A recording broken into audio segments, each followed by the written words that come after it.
right, good morning. I'm Donovan Richards, Chair of the Subcommittee on Zoning and Franchises, and this morning we are joined by Council Members Gentili, Garodnick, Williams, Palmer, and also Mendez. We'll be holding a public hearing on several applications today, 2 sidewalk cafes, land use items number 633 and 634, the 13-15 Greenpoint Avenue text amendment, land use item number 635, and 251 Front Street, 2 pre-considered applications for a rezoning and text amendment. We will start with land use items number 634, Ruby's Midtown Sidewalk Cafe. This is an application for approval of a revocable consent to establish and maintain an unenclosed sidewalk cafe located at 442 3rd Avenue. This cafe would be located in Councilmember Mendez's district, and we will now call up, and before we begin, I'll allow Councilmember Mendez, if she wishes to say a few words. We will now call up the applicant, Harry Nathan Kalan, Esquire, from Ruby Midtown LLC. Councilmember Mendez. Thank you, Mr. Chair. I originally called this up because there was some numbers on their plans that were inaccurate. That's been redacted and corrected. And also I had concerns about the fact that some tables and chairs were going to be over a basement door on the sidewalk. But I understand that that is legal, so I still have concerns about it. But since the city says it's legal, then that's what it is. And so I approve of this, and I'm glad that the Ruby's Midtown is here to talk about this. Thank you. All right, you may begin. Please state your name for the record and who you're representing as well. Button. Hit the button. There you go. Good morning, all. Good morning, council members and staff.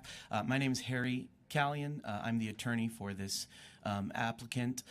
This is the general manager, Tim Sykes.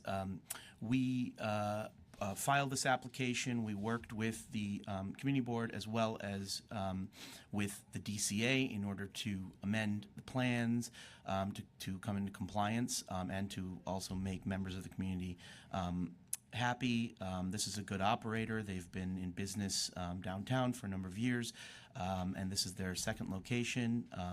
This is a cafe. It's a quiet neighborhood spot. They're very good operators.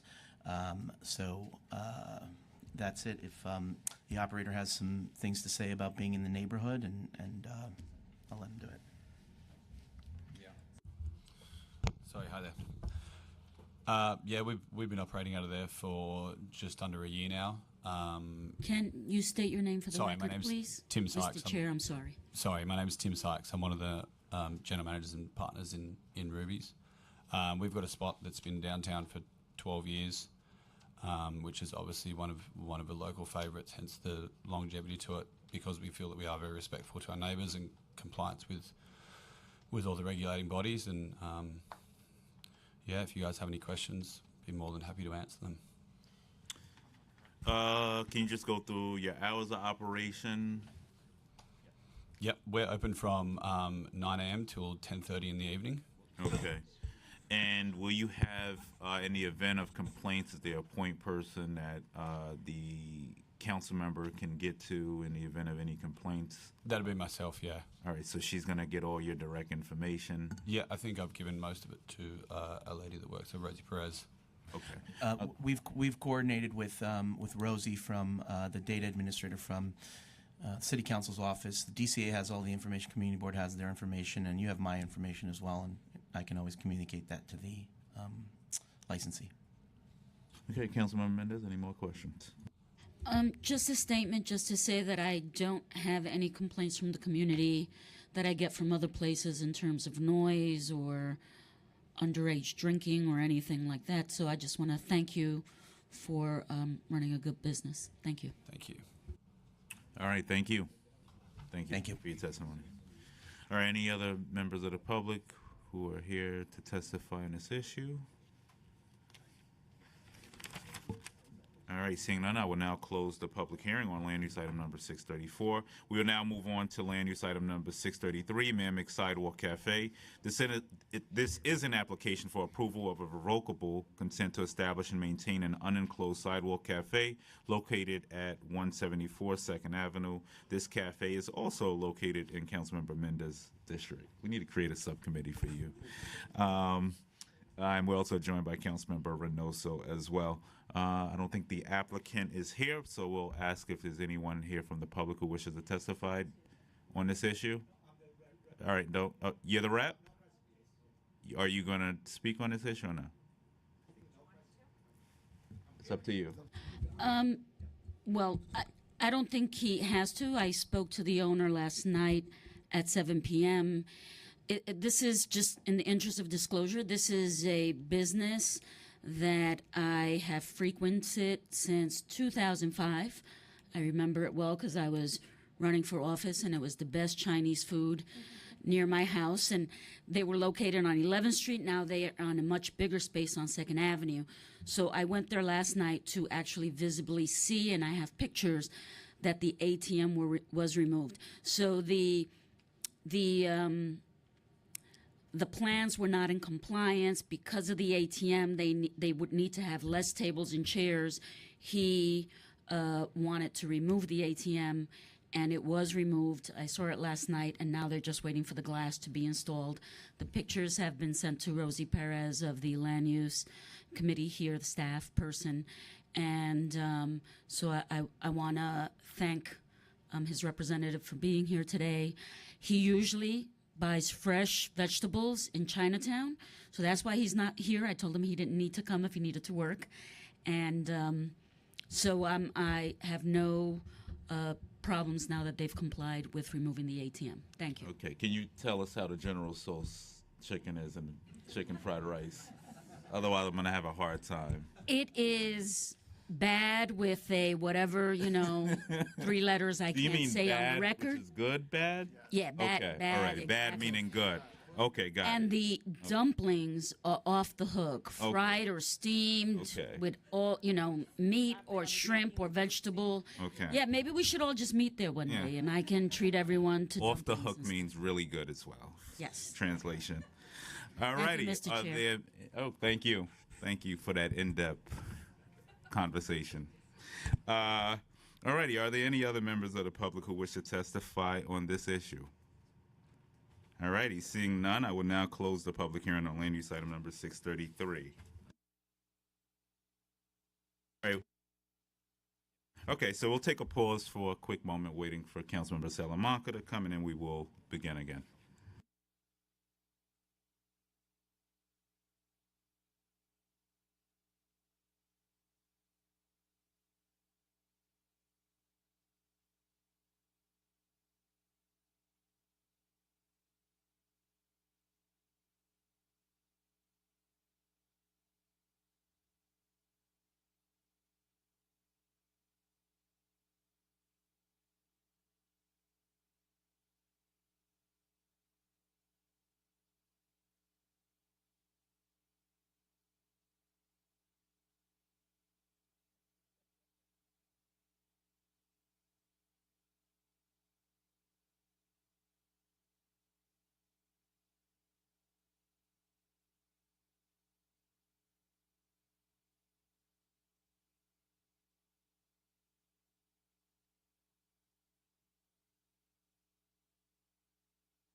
All righty, we are gonna begin again.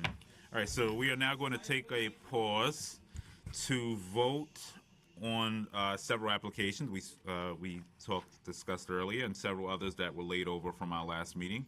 We're going to be voting on the following actions. The first one, to recommend approval of land use items number 633 and 634, the two sidewalk cafes we just held hearings on. Secondly, we will recommend approval of land use items number 608 and 609, the 600 East 156th Street rezoning in Councilmember Salamanca's district. We'll recommend approval with modifications for land use items number 610 and 611, Westchester Mews rezoning.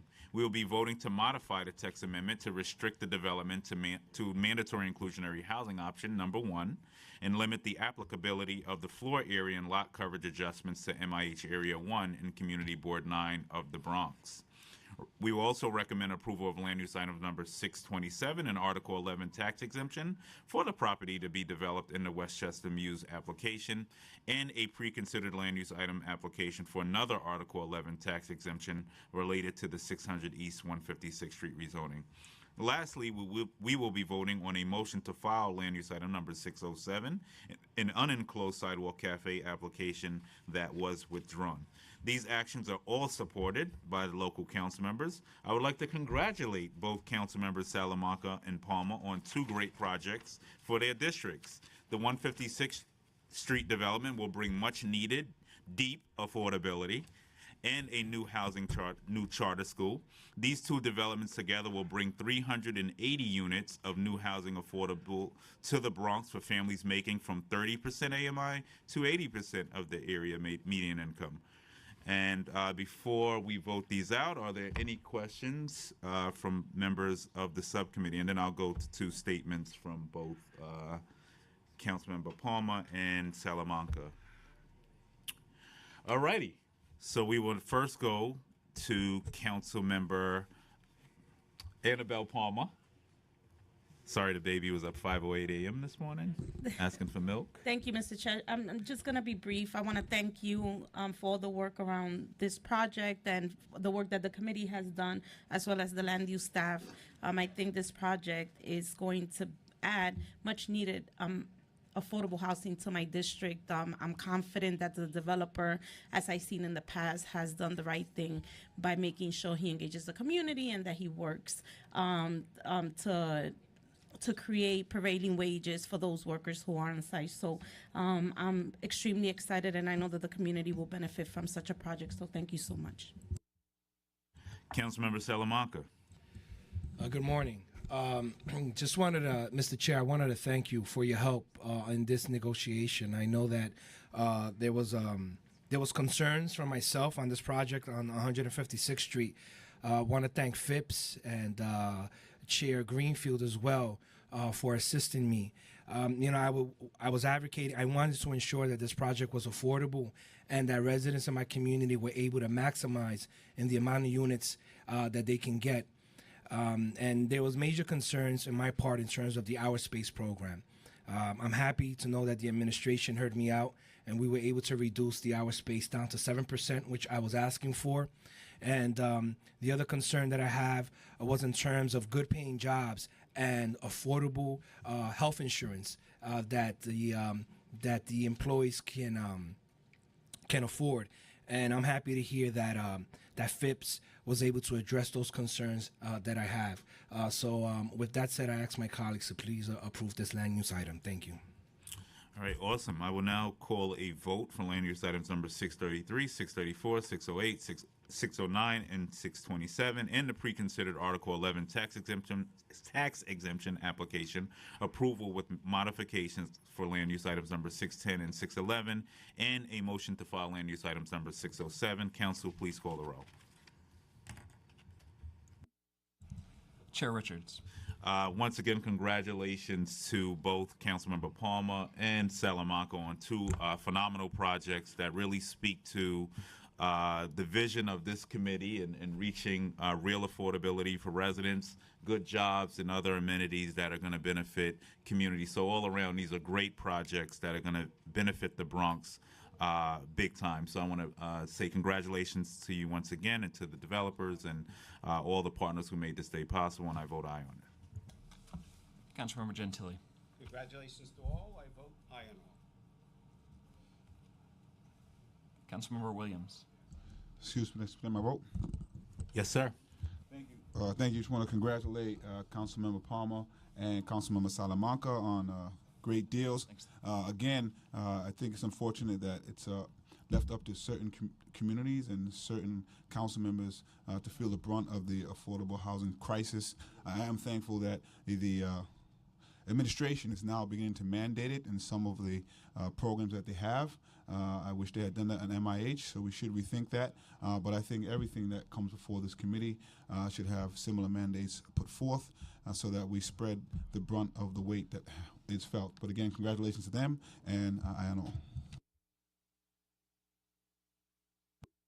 Councilmember Wills. Congratulations to both of the council members, and aye on all. Councilmember Reynoso. Permission to explain my vote? Yes, sir. I just want to say, until we don't drastically change the process by which we do rezonings in the city of New York, especially here in the Land Use Committee, we're going to continue to see the same trends that we've seen since I've been a council member for 3.5 years now, where all the affordable housing continues to be built in poor districts and continues to build upon the segregation that already exists in this school. So, of course, Councilmember Palma and Councilmember Salamanca did an amazing job at maximizing the amount of affordable housing that they need for their residents. So I applaud them for that and will be voting aye. But it seems to be two different standards in this committee when it comes to neighborhoods that look like Councilmember Salamanca and Councilmember Palma's than everywhere else. So again, thank you for the work that you do in continuing to push the citywide effort for affordable housing. And I vote aye. All righty. We will now. By a vote of 5 in the affirmative, 0 in the negative, and 0 abstentions, land use items 608, 609, 627, 633, 634, and pre-considered item 6085 are approved, and land use items 610, 611 are approved with modification, and land use item 607 is approved motion to file. All items are referred to the full land use committee. All righty. We will now move on to two related pre-considered land use items for a rezoning and text amendment to facilitate a development located at 251 Front Street in the Vinegar Hill neighborhood of Brooklyn. The rezoning would establish an R6A district instead of the existing R6B zoning, and a text amendment would establish an MIH area that will require approximately 18 units of housing affordable to families making an average of 60% AMI. I will now open the public hearing for these two pre-considered land use items, and Councilmember Garodnick is here, so we will ask the council to call the roll. Continued vote, Councilmember Garodnick. Thank you. Apologies, I stepped into the hallway. I vote aye. Thank you. Awesome. Vote stands at 6 in the affirmative, 0 in the negative, and 0 abstentions.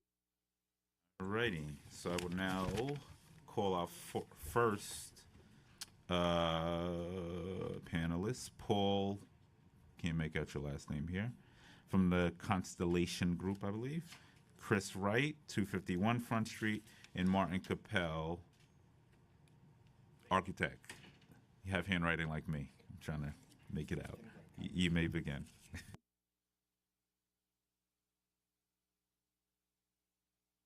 All right, and yeah, and you'll just state your name for the record as well and who you're representing, so to make life easier. Sure, hit the mic. Okay, alrighty. Just give her 1 minute.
on that side, but it's here. It's up there too. Thank you. Give it a test run. Push the one button just to go. I want to leave that there. That's fine. Just go ahead and speak, introduce on here, and I'll do it.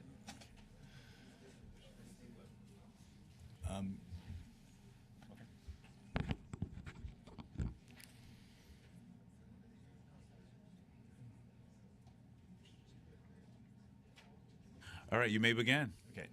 Good morning, members of the council subcommittee. My name is Chris Wright. I'm the zoning attorney from the firm of Simons and Wright. I have with me Paul Tachi, who represents the applicant, and Marty Capel, who's the architect. We will be giving sort of a three-part presentation as to the project in front of you. The first slide. This is an application. There's two pieces. It's a map change from R6B to R6A, which would increase the FAR from 2.0 to 3.6, and then there's a text change to create an MIH district for this piece of property. We're rezoning a single piece of property, but it's a fairly large lot. It's 20,000 square foot lot. You can see it on the map above me. It's located in the Vinegar Hill neighborhood, and I want to point out that it's right in the middle of the Brooklyn Tech Triangle, which is consists of the Navy Yard to the east and Dumbo to the west and downtown Brooklyn to the south. We all know the Brooklyn Tech Triangle is an area for strong economic growth, and we think the housing created by this project will enhance that. As an MIH, I'll just give you the basic numbers. By going to R6A, the project would generate a 72,000 square foot project, of which 25%, or 18,000 square feet, we were dedicated to affordable housing. It would be permanent affordable housing, and the AMI band would be an average of 60%. And that is the basic breakdown of the affordable housing project. This next map is a close-up, and it shows a comparison of what we want to do as suppose what's there. Right now, if you can see the pointer, yes, this is where our property is located. It has 3 street frontages on Gold, Water, and Front. It's currently zoned R6B.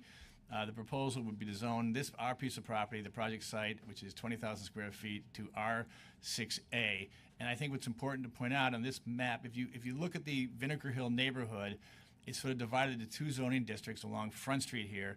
The northern half is R6B, as you can see here, it's an R6B neighborhood.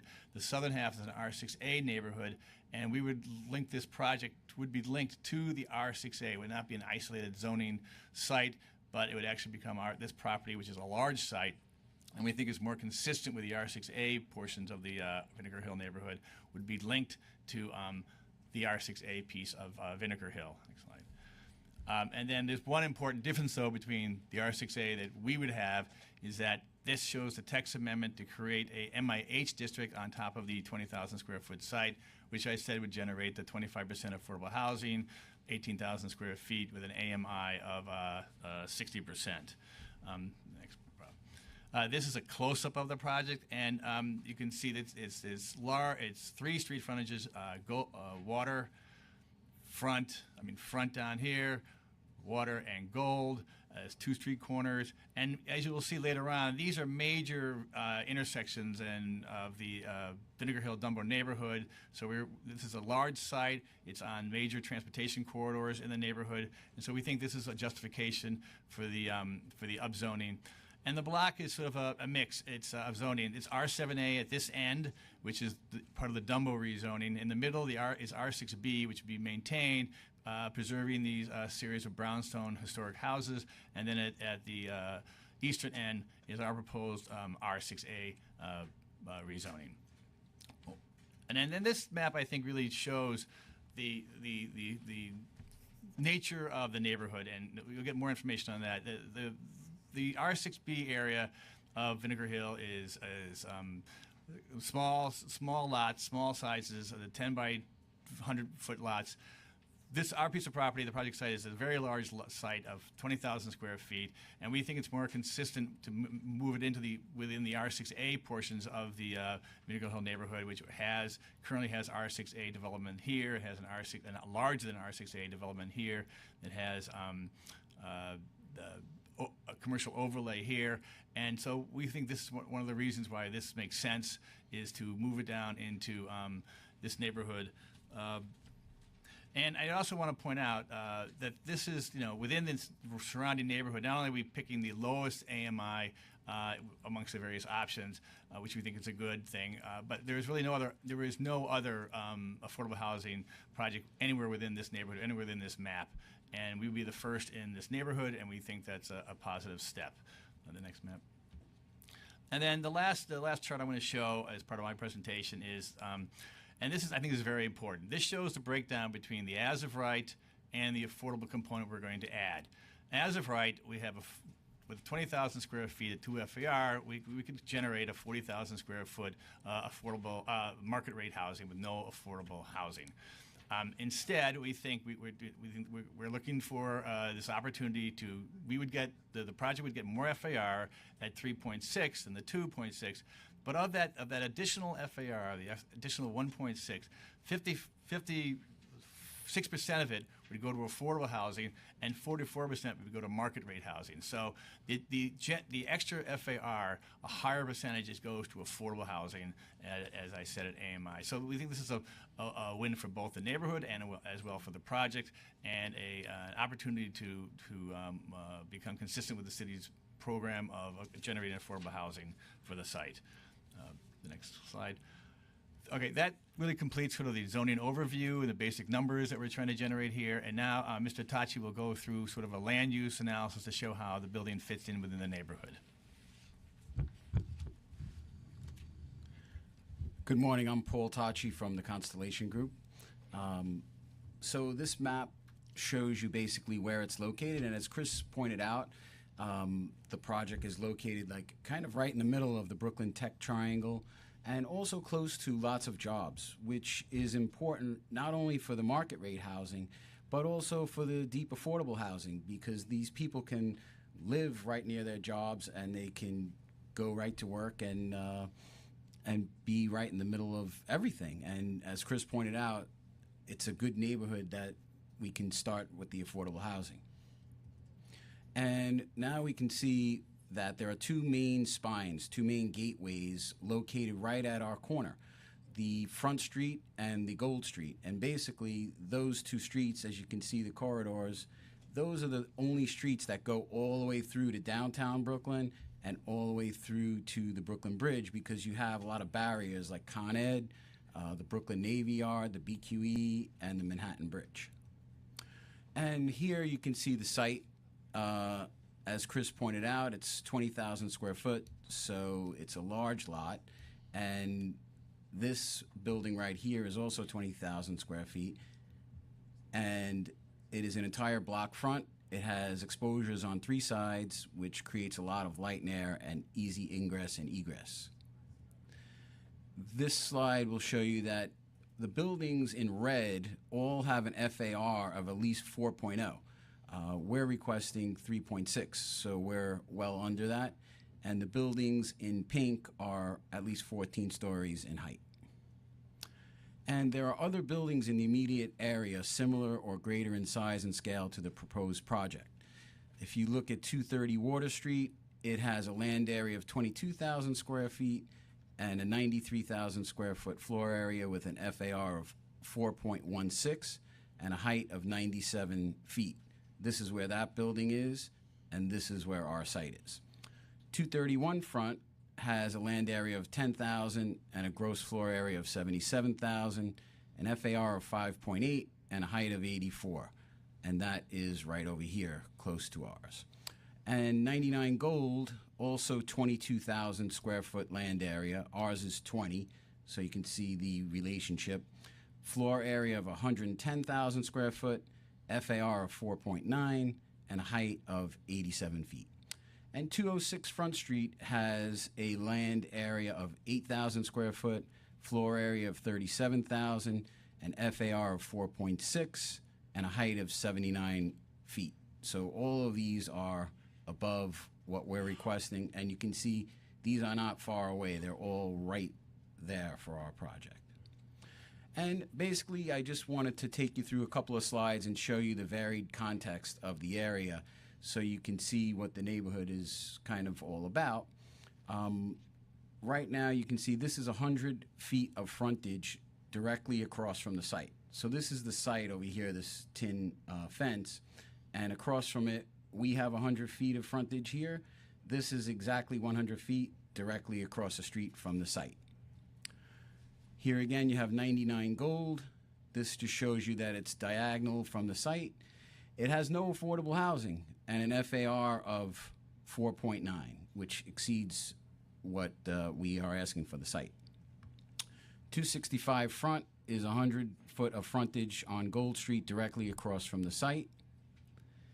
56 Gold is 142 feet of frontage directly across the street from the site.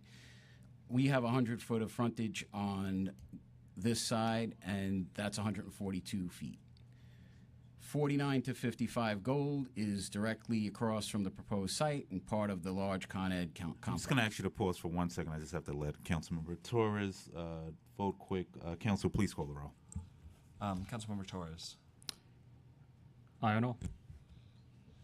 Final vote is 7 in the affirmative, 0 in the negative, and 0 abstentions. Alrighty. Thank you. You may continue. Thank you.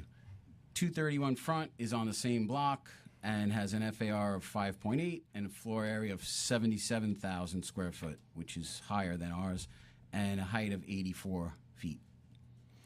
And this is 299 Front. It has floor area of 75,000 square foot and a height of 103 feet, 5.8 FAR. What actually you can see on this slide, too, shows you a little bit more about the area. It's really varied. There are different buildings. There are large buildings, small buildings, commercial, everything kind of mixed together. And this is 229 Front, 93,000 floor area, FAR 4.16, height of 97 feet. This is zoned R7A, which exceeds the R6A zoning proposed for the site. This is 275 Front Street, just to give you a frame of reference for the commercial buildings that are located there. And this is 47 Bridge. This is a newly constructed building that was zoned R7A. It was not developed for a long time, but once it got done as 7A about 2 years ago, it got built, but it does not have any affordable housing in it. It was an optional affordable, and they chose not to include the affordable. 37 Bridge has an FAR of 4.7 and a height of 79 feet. 255 Water, also zoned R7A down the block. 206 Front Street, this is right on our block, has an FAR of 4.6 and a height of 79 feet. 190 York is 1 block from the site. That's one of the 14-story public housing. And 202 York, 4 buildings, 1 block from the site. And this is 109 Gold Street, which was built by my company as well. And this is 85 Hudson Avenue, which is down the block, and which we built as well. 220. What's the FAR on that one? Excuse me? What's the FAR on that one? This one actually we built as R6B because it was an infill site right in between 2 small buildings. So we thought it was more appropriate, and we just built it as of right. We didn't ask for anything. This is 220 Water Street, 1 block from the proposed site, zoned R7A, 173,000 square feet. This is also 1 block from the site, zoned R7A.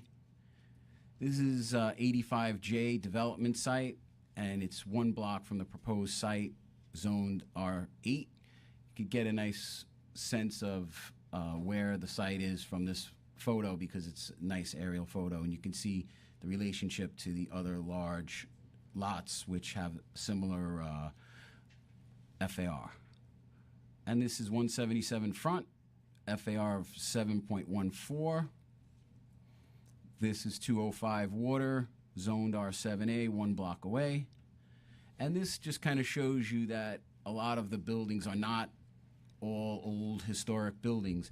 This is 100 and 102 Gold, they're down the block from the proposed site. And here's a photo of the site as is. It's currently underutilized, and it could be a part of the solution to the housing crisis.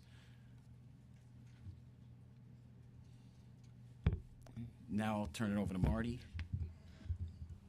I'm Marty Capel from Think Architects, Architects for the Project. Before I start to talk about the project in specific terms, I'd like to address the points that were brought up by Council Member Reynoso and Council Member Williams about the location and the equity of distribution of affordable housing within the city of New York.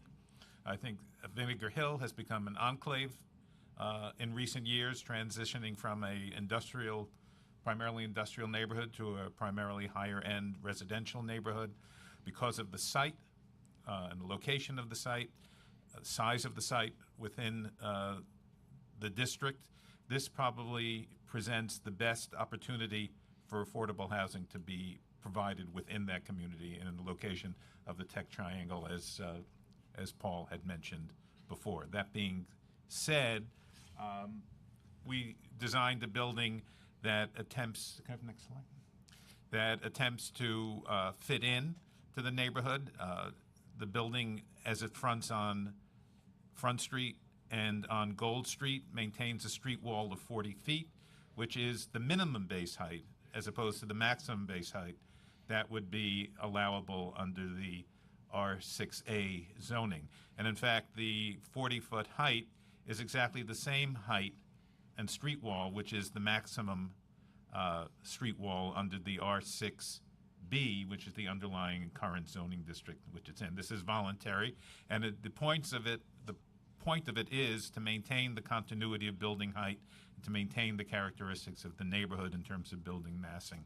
So what the building design attempts to do is three things. One, to maintain that continuity of massing and bulk in the district. Two, to maintain a continuity of materiality. And three, to kind of create a link which takes the disparate parts of the historic district and knits them together through the siting of the building. So the building, if you look at it on the screen, maintains that 40-foot street wall on all three frontages and facades of the building. It's a brick building that links the lower scale historic houses both on Front Street and on Gold Street. It links the historic district together, which is now separated into three kind of distinct districts. Those houses on Front Street, the houses on Gold Street, and the bulk of the neighborhood, which is on Hudson Avenue. So the building, as it's conceived, is meant to provide that continuity between the low-scale residential structures and create that continuity throughout the district. Next slide, please. And this image is showing the 4-story height along Front Street and showing it in relationship to the heights of the existing residential buildings in the historic district to the left. Next slide, please. Again, a larger view of that Front Street elevation, showing how the building integrates itself into the neighborhood, both in terms of its materiality, its scale, and also in terms of providing ample green space, both in the rear of the building, at the base of the building, and at the roof of the building. That's really it. I think that completes our presentation, and we'd be happy to take any questions the council members have. Alrighty, before I turn it over to Councilmember Levin. So if we did, so right now, without the zoning changes, you're in your right to build, correct? It's as of right to, I'm sorry. Yeah, without the zoning changes. It's a 2.0 FAR It's a as of 2.0 right with FAR. no affordable housing. Okay, so without these zoning changes, what would you build? Can you give an example of what you would build? Well, the site, I mean, has been vacant, and the owner's had it for 20 years and has not seen the incentive to build on it. He believes the size of the lot and where it's located calls out for higher zoning, and it hasn't worked. But you would build a 5-story building. Basically, that's the height limit. And no affordable housing. And the height limit is 5 feet total height with a street wall of 40. You'd have to have backyards, and it would be with no affordable housing. So with this change, you're proposing to go up to 8 stories, correct? Yes, under R6A, you can go to 8-story street height, but we were trying to put the bulk in the back towards the manufacturing part of Vinegar Hill and keep lower bulk, as Marty pointed out, around the historic houses. And can you give a breakdown of the unit counts? So how much market versus affordable? Approximately, I mean, it's a 72,000 square foot building, so we average 1,000 square foot a unit. You know, there'll be some 1-bedroom studios and 2 bedrooms. We're still working out the exact formula. Okay. But the annual general average, so if you have, so that's about 72 units, but 18,000 goes towards affordable housing. So let's say that's 18 units, although there may be slightly more because slightly more. there'll probably be more because those units are a little bit smaller. But 18,000 square feet must be affordable housing. So we assume 18 units are probably more, and then the other 54,000 would be market rate. We assume an average of 54 units. And what are the AMIs averaging on? The AMI for the on the affordable market. would be it's an average of average of 60% AMI, and we have to do 3 bands. And right now it's preliminary, but we're looking perhaps at a third 40% AMI, a third 60% AMI, and a third 80% AMI to keep it down to the lower AMI rates. And then on a market rate? The market rate housing. What about it? I mean, what would be the average AMIs on the market rate? I don't know the AMI for the Vinegar Hill neighborhood off the top of my head. I don't have that information, but we consider it to be a higher end neighborhood. I do not know what the average AMI is for the for Vinegar Hill. But as Marty was pointing out, though, this is a real opportunity to generate low income housing in a neighborhood that doesn't have it. That clearly is not a low income neighborhood, and we think that's positive. And I think the other point that your question brings up is what would be, in terms of what would be built there. I think the history of the site in the last 25 years of ownership under the same entity is that it probably would mean that use would continue because development under the 6B hasn't proven to be financially feasible and probably wouldn't. You're saying without the zoning change, it wouldn't be financially feasible? I think it's proved not to be and probably would continue to be so.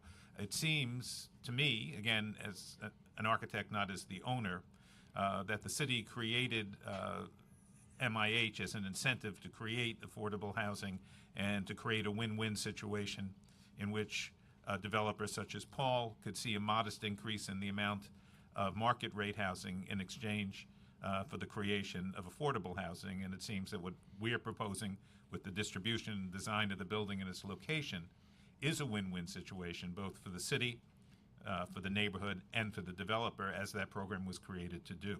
And you couldn't get down to 40 AMI in this as well? Well, we picked the option 1 pursuant to the zoning resolution, which was the lowest of any average AMIs within the different options at the 25%. Going to average 60. So Going to average 60. So you're not anticipating any subsidy from the city on this? No. So you are paying for 60 and an 80. Yes. And you haven't been in talks with HPD to? No. Okay. And to maintain the units in perpetuity. Okay. Right. It's no cost to the city, and it'll be permanent. We're getting somewhere. Okay. I'm going to turn it over to Councilmember Levin in a second. I know Williams has a question. Williams also has a question on it. And just go through, and I know there are some concerns about bulk and density in the surrounding neighborhood. Can you speak to those concerns a little bit? Well, what we've tried to show, we think there's a variety of bulk and uses in the neighborhood. It's a very diverse neighborhood.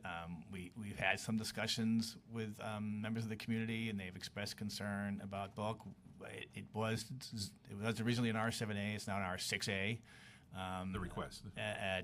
Request was originally an R7A. It originally came in an R7A, but there was a fair amount of concern, and so now it's been downzoned significantly from 4.8 to 3.6.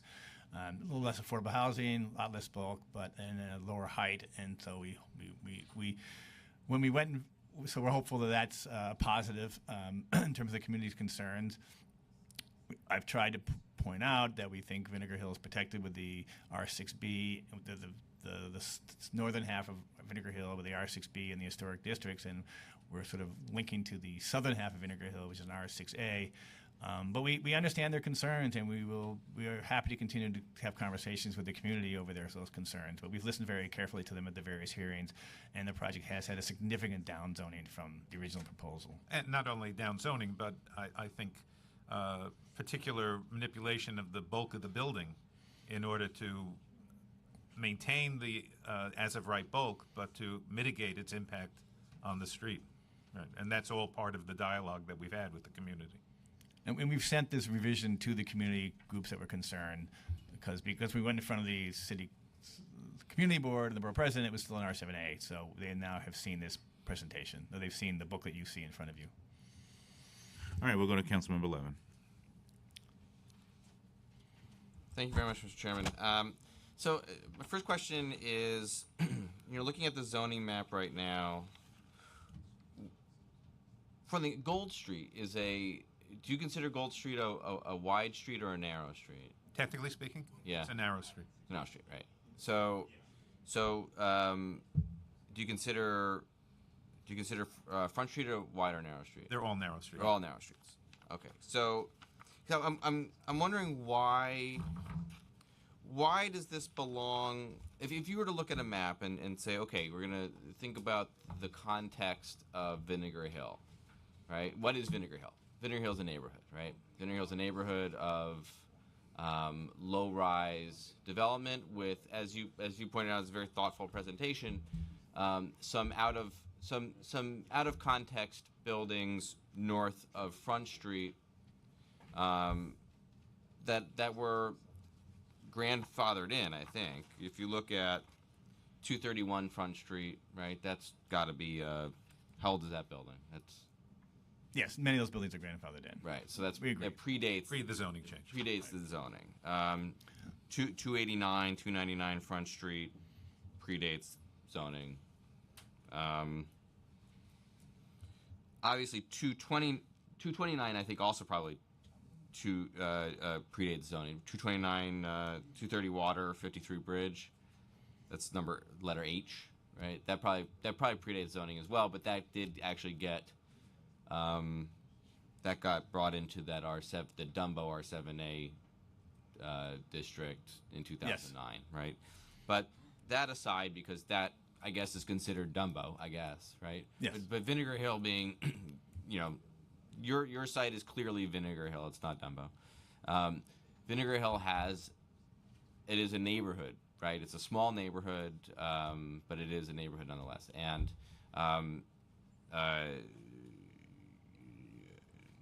there's some buildings on the south side of Front Street, I suppose, but the what I would consider like the historic buildings of, I guess I could look at the map of the historic district, but is north of Front Street, including east of Gold Street, so across Gold Street from your lot is part of the historic district, so those brownstones there.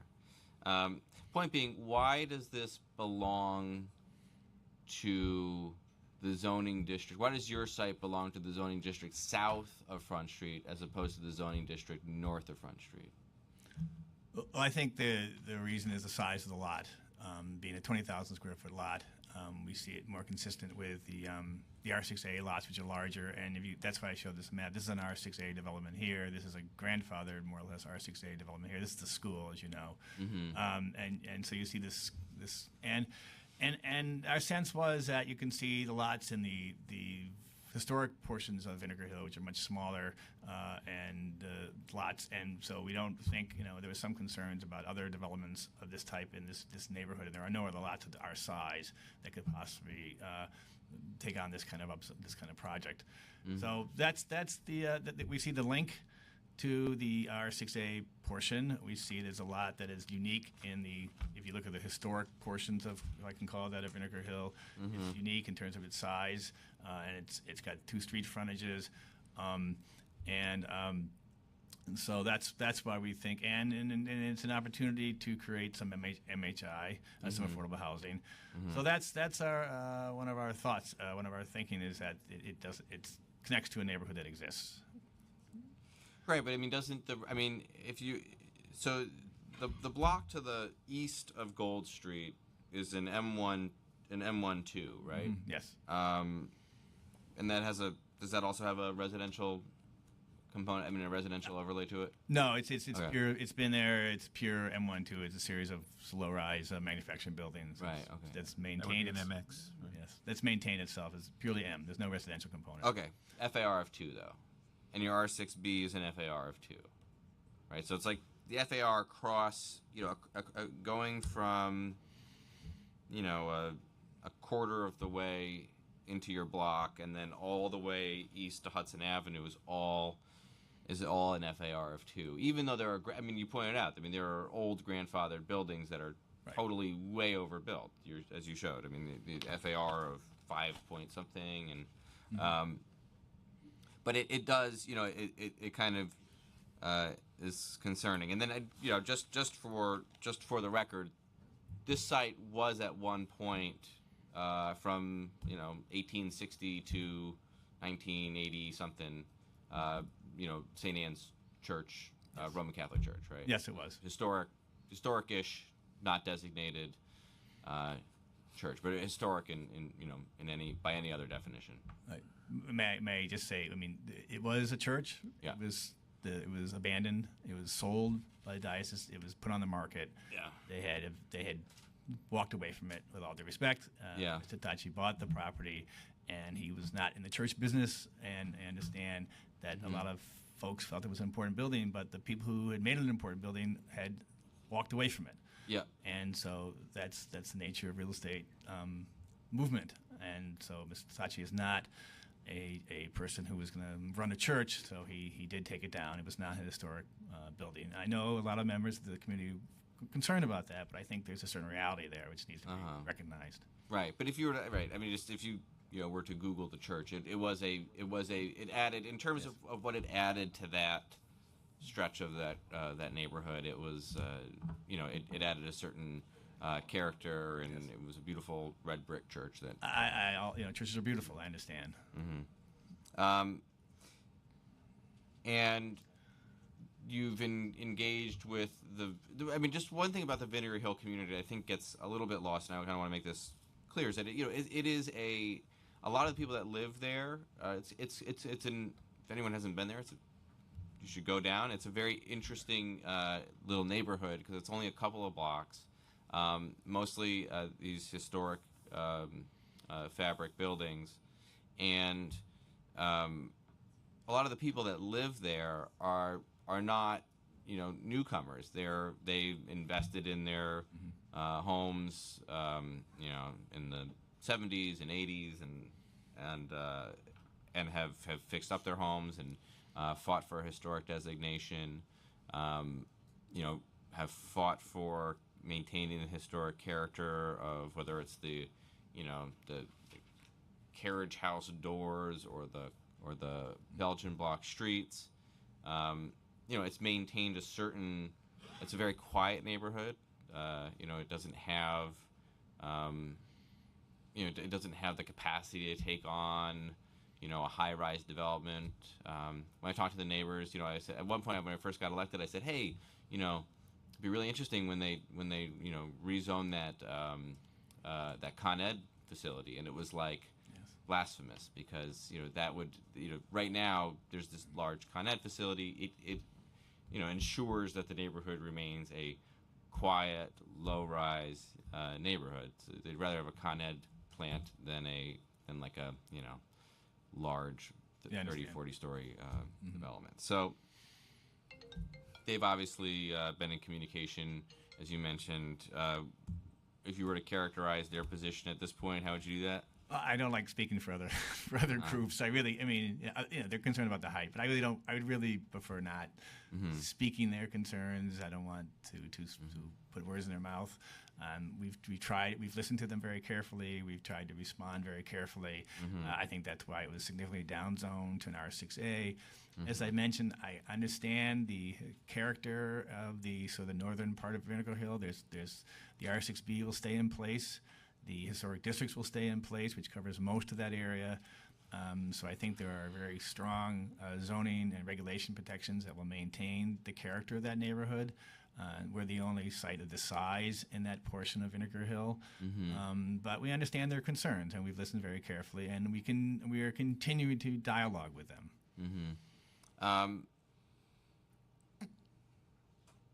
You mentioned there's a 40-foot street wall along the perimeter of the whole project. Is that right? Front Street and Gold Street, actually. Okay. At the southern end to try to coordinate with the row of houses on Front Street. Right. So the bulk of the building, where it exceeds the 6B, is pushed to the corner across from the M district and bordering the 7A district.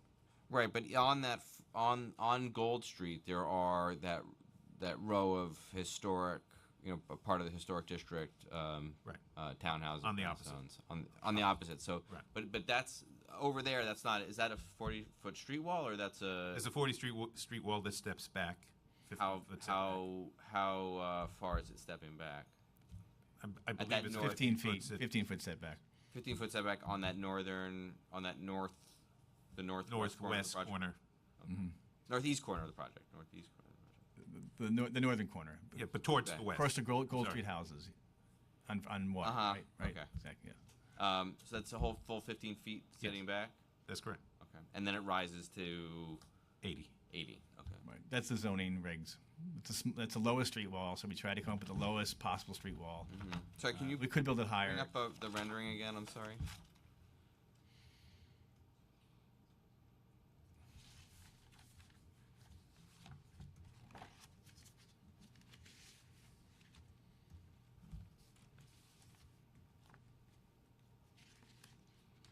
Do you have a perspective from that northwest perspective, northeast perspective? So like from the corner of Gold and Water Street? We do not. You can see it in the small diagram here. You're talking about this area right here, I believe, correct? Yeah, I'm just that's 15 feet setting back right there. So it goes up 40 feet and then it goes back 15 feet. Then goes up. That's required by zoning. Okay. Well, it's not required at 40 feet, but we're doing it at 40 feet. Right. It's required at 60 feet, I believe. I think you can go a street wall up to 60 feet, but we're doing 40 feet to try to coordinate with the houses across the street, and then set back the 15, which is you must go back at least 15 feet under zoning, and then up to 80 feet. Okay, I mean, I've expressed my my concerns around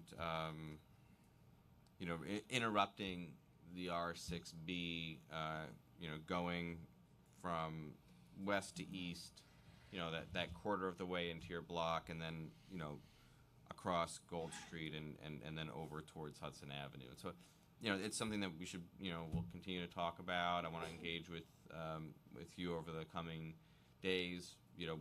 Obviously, I've heard I'll characterize their position. The Vinegar Hill Neighborhood Association remains in opposition to this proposal, even though it was brought down from 7A to 6A.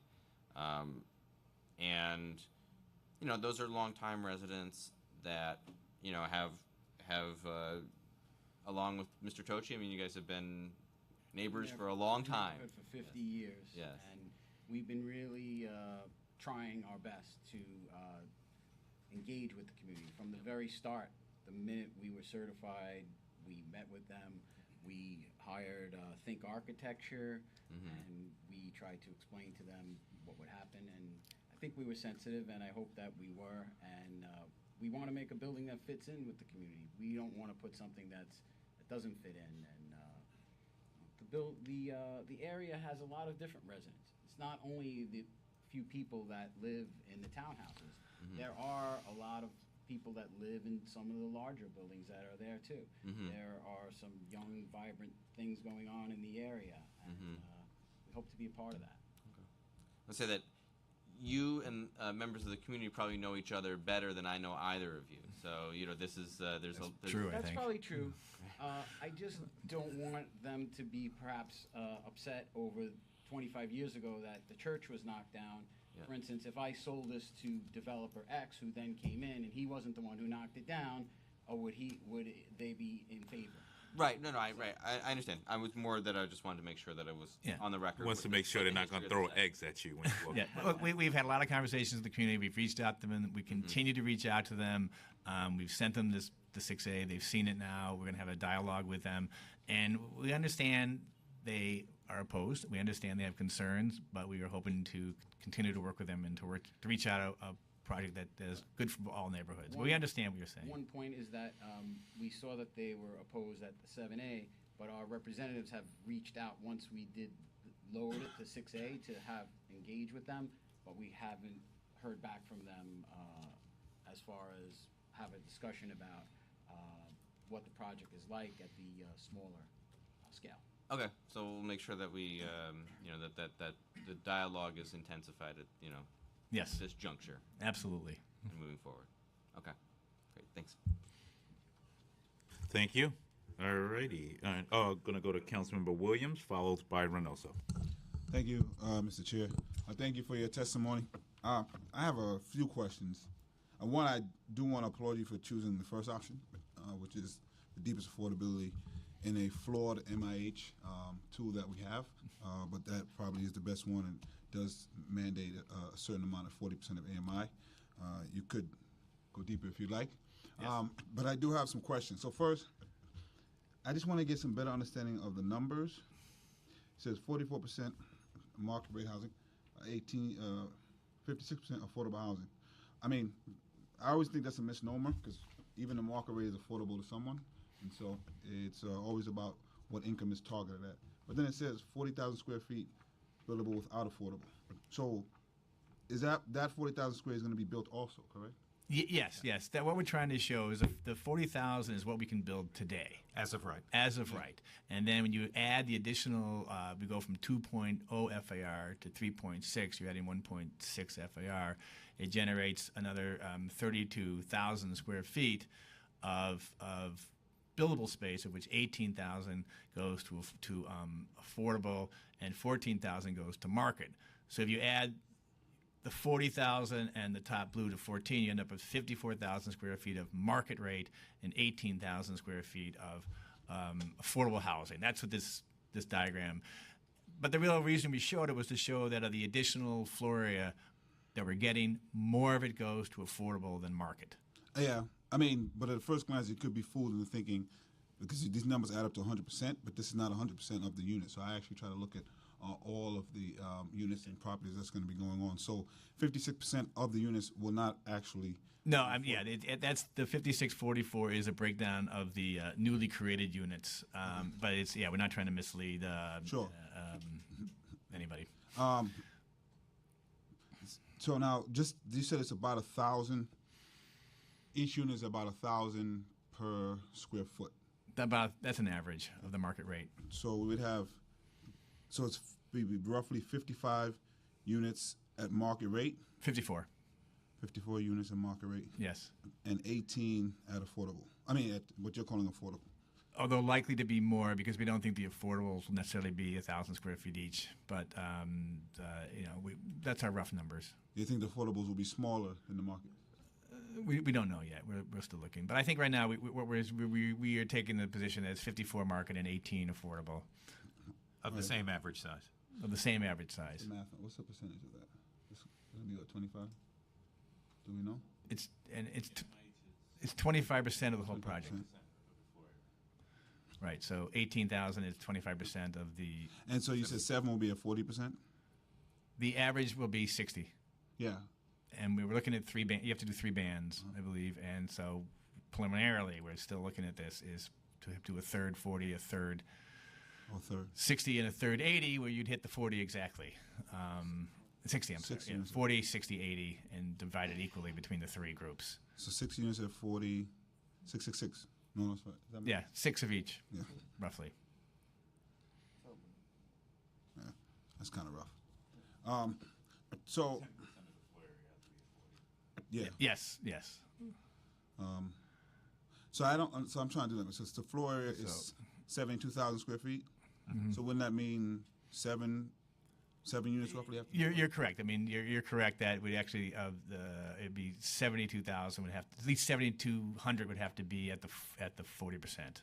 Okay. So that number won't be exact. So it'll be slightly more at the 40 and a little bit less at the 60 and 80 to get the 3 bands. But you're correct. You're correct. Okay. So then back to some of the concerns, which I'm actually sympathetic with a little bit, concerns of my colleague and the community, but I want to get a better understanding. So I was looking at Front Street. Now, I'm not good at the R's and the Sixes, so I like to talk stories. Now, how many stories is your project going up? How many stories? At the highest, it'll be 8 stories. 8 stories. And on the lowest one is in the front? At the street wall, it's 4 stories. 4 stories.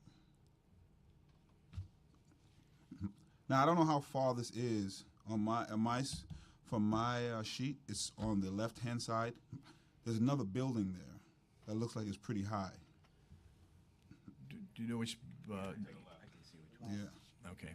Let me look at it. We can put it up There's there. no numbers here. So. Is there a letter on it? It says elevation C, Front Street. This is the building, I believe, that you're referring to. It might be. It's 84 feet. This is what I'm He's looking at the elevation. Yeah. Look at the elevation. Oh, but that's the building? On the left. Okay, yes. Yeah, the left, that's an existing Structure? structure. How tall is that? 84 feet. Stories. 8. 8 stories. 8 stories. So is the 8-story building close to where you're building, or where you're recommending to build this 8-story building? Yeah, the same height as ours. How far away is that? About 130 feet, I want to say. Something like that. That's close. And is that another building behind it that looks like it has scaffolding on it? I believe that is this building right here. H. I don't see the scaffolding, but maybe this is the back. And how tall is that building? 97 feet. Stories? 10. 10 stories. And is that the north or south? What side is that? That's the western portion of the block, and that's on R7A. For clarity, you're naming the stories that can go up or the actual stories that it has, right? It has it now. These are existing. These are all existing buildings. 7 stories? They're extra high floors. Right, I get that. They're high floors, but they're still 7 stories. He's talking about stories. Okay. So you're right. As Okay. a And then- builder, we do 10 feet per story. Sorry. That's okay. So Right, 7 it's stories 7. and 96 feet, you said? Yes. And your structure is how many feet? At 8 stories? 80 feet with 8 stories. 80 feet. Yeah, but it's high. It's 96 feet up versus 80 feet up. So that building's already 96 feet up, and you want to go 80 feet up. And the other one that's 8 stories is how many feet, you said? The other one, the first one? F, I think you had it at F. No, that one. This one. 84 feet high. 84 feet. And that's the western. And so, but yours is on, so this is on the eastern, the one you're trying to build on the eastern side? If you look at this little map right here, you can see the blue is ours, and then Where's yours? see that blue? Oh, I see. That's ours, and that orange is that building. So is the complaint that the structures already existing are all on the left side and there's none on the right side? Is that what the community is complaining? Well, I mean, there has been talk of if a building is pre-existing and it's high, that it does not create context. But we have hired a zoning planning company who has done a study, and they have explained to us that if a building is high, that is the context, because that's already there. And that's what context is all about. That's what context is all about, because if it's pre-existing, that means that's the definition of context. And Jeffrey Weiner, who we hired, has discussed this and explained that these buildings create the context because they are bigger. But there is a new building which is right on our block, which is built higher in FAR than what we're proposing, and it's this one. This is a 4.6 FAR, and we're only asking for 3.6, and that's new. How many stories is that going to go up? That's already there. Oh, how many stories and how many feet? roughly 80 feet, which is the same height as ours. It's an R6A as of right, so. And you can see down the block, the white building too, which is the other building which we talked about. And ours is right across from that white building. So there's some. I see where your blue is. I'm going to step up over here. Sure. So, Councilmember Williams, can I just interject for 1 second here? So the M building is, as I was saying, is south of Front Street, so it's not on your block. It's on front. It's south of. I mean, it's south on the south side of Front okay. Street. So it's on the other side of the street. The complaint is there anything around this area? Well, this is all zoned M, and this is the kind of distant plants, so there's nothing up there.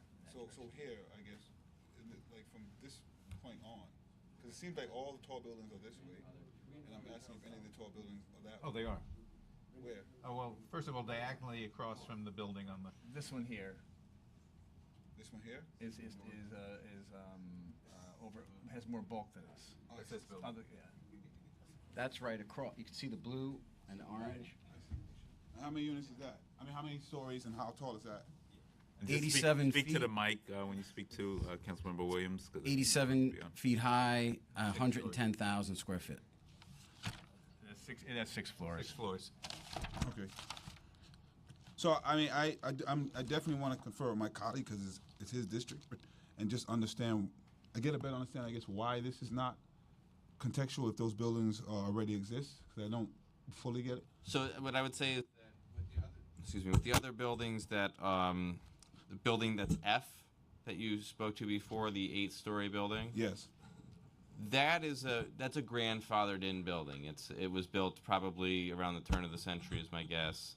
And so when the Department of City Planning went and zoned the block, the rest of the block, that was then the zoning was an R6B.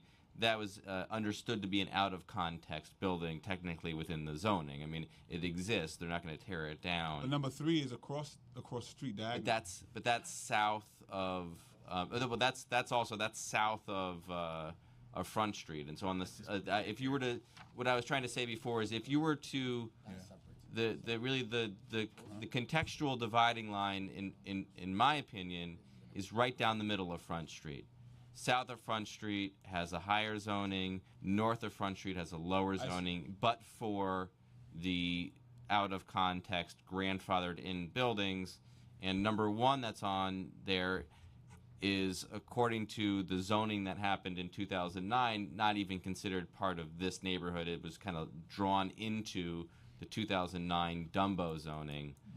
So it really is, in the eyes of city planning, belongs zoning-wise to the other neighborhood. No, well, city planning voted to make it 6A, and they agreed with us that 6A was correct. Right, I meant at the time when they did the 2009 zoning. Number 1 was rezoned as a 7A, but that was with the other zoning area then to the west. Yes, that was anything to the east was maintained its 6B zoning, except of course for the buildings that predate zoning and were grandfathered in, and then are thus out of context.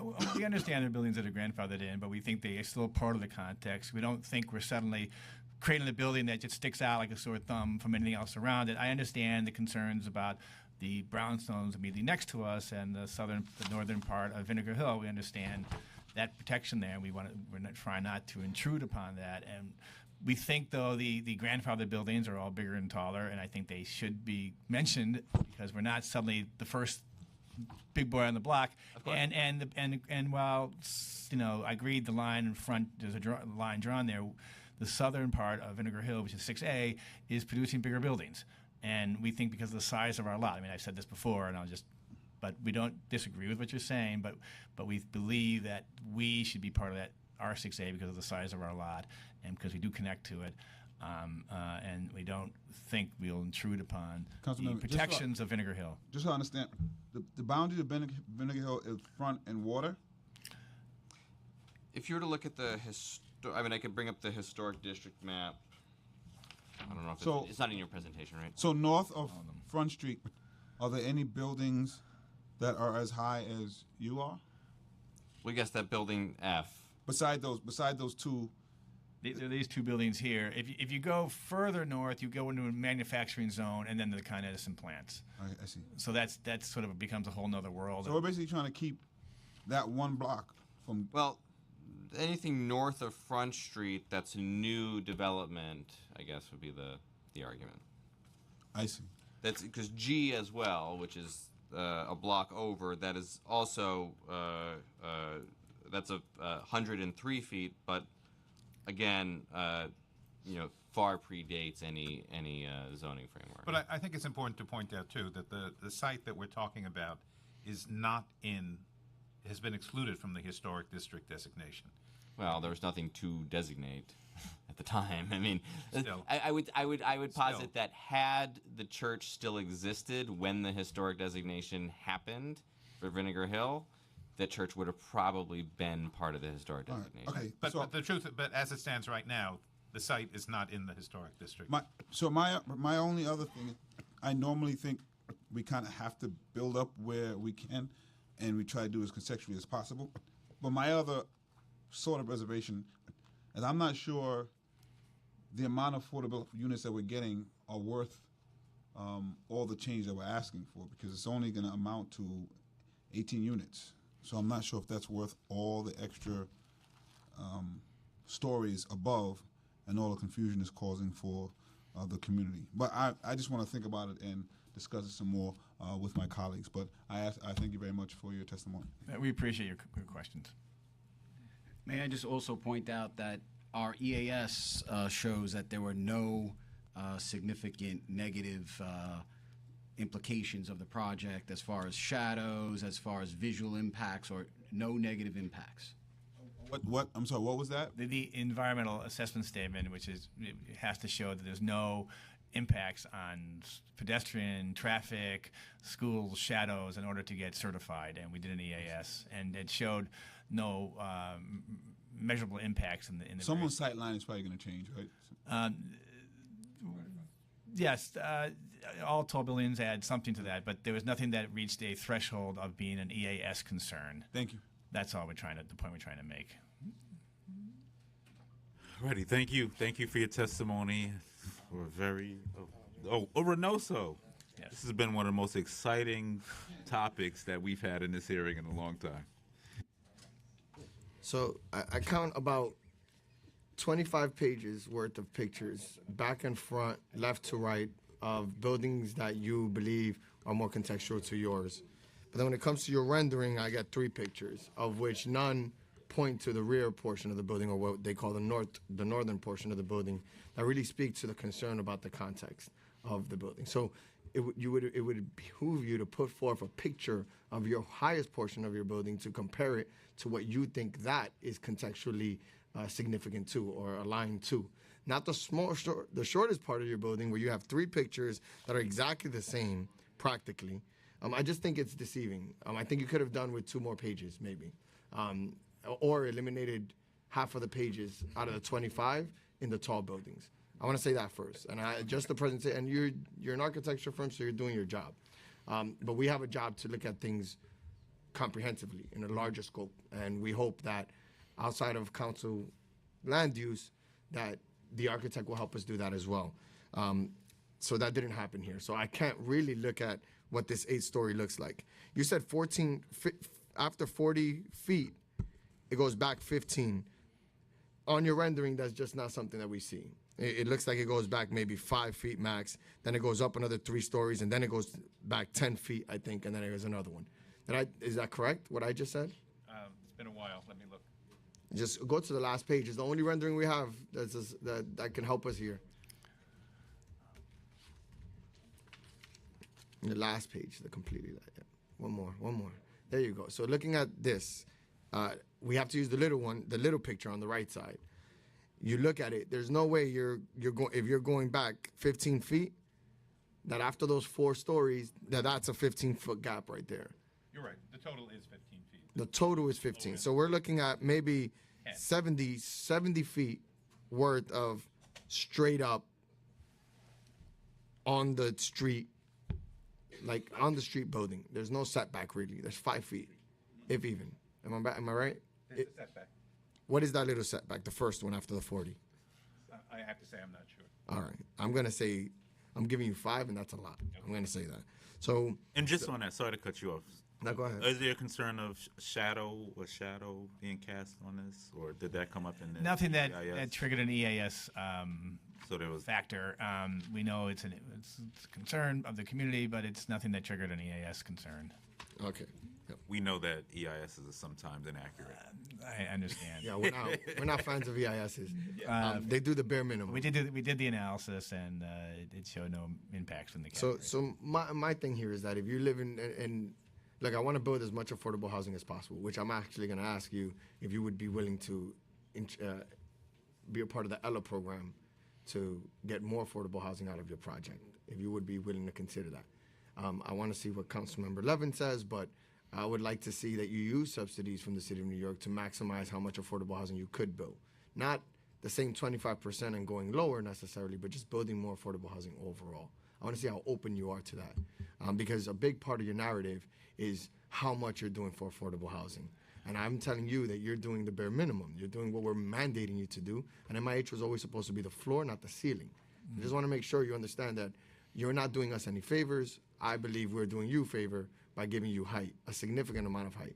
In Vinegar Hill, that percentage that you have here, sorry, I got to get through 25 pages of pictures. So yes, we so let's get this part.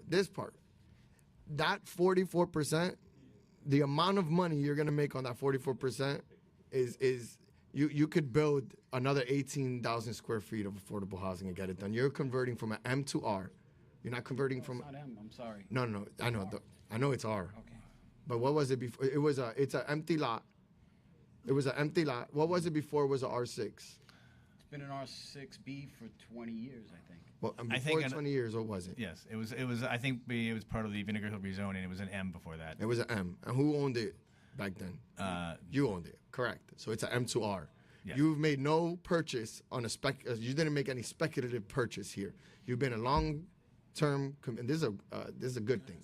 You're a long-term person, business owner or property owner that has been able to benefit from the changes of this community, not because you're speculating, but because you've been there such a long time. So I just want to make reference to that you probably purchased the property on pennies of the dollar of what you're about to make regarding this rezoning, which I'm not against. It is your right, and we're in America, congratulations.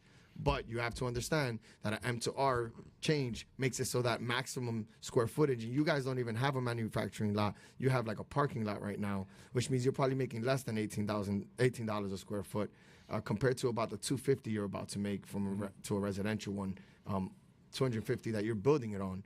You're probably gonna have to charge. You're gonna charge even more than that for the rent. So it's a M to me. It's an M to R. 18,000 square feet is the bare minimum.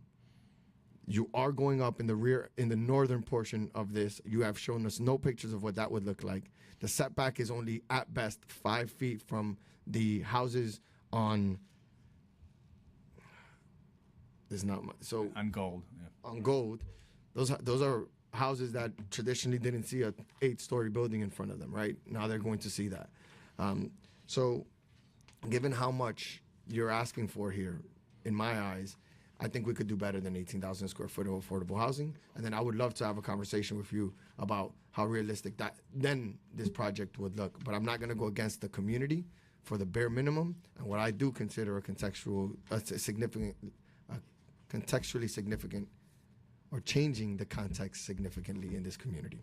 So I had no questions outside of, are you willing to jump into the ELA program to provide more affordable housing in this project? It's something we'll consider. That's what I can say right now. Okay. Thank you very much. Councilmember Williams. Thank you. And I thank Councilman Reynoso for his comments, because it kind of got to the heart of what I was trying to figure out. So on Gold Street, are there any buildings as high as what you're suggesting on Gold Street? There's one grandfathered building. South of Front Street. Well, not on Gold. South of Front, yeah. On South of Gold. Front, there is. On Gold. North of Front, I mean.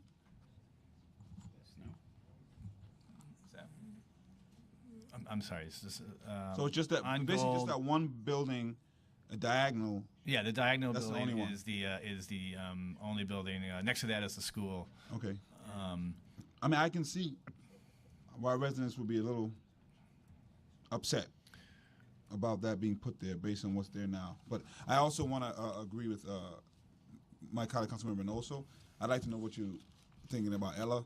And I'm not sure that the 18 units you're suggesting makes sense in comparison to what you're asking the community, the type of changes that you're asking them to deal with. It just doesn't seem like it balances out. But thank you.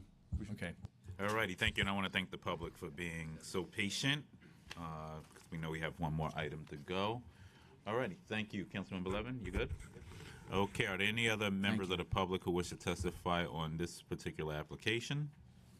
All right, seeing none, we will now close the public hearing on 251 Front Street applications. We are laying over both LU 635 and 251 Front Street.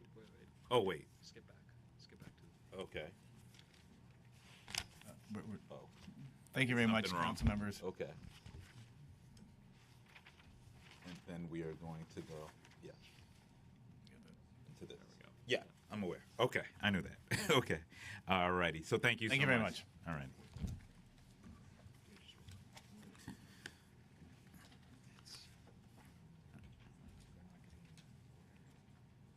All righty. No one from the public on this one application. Okay, good.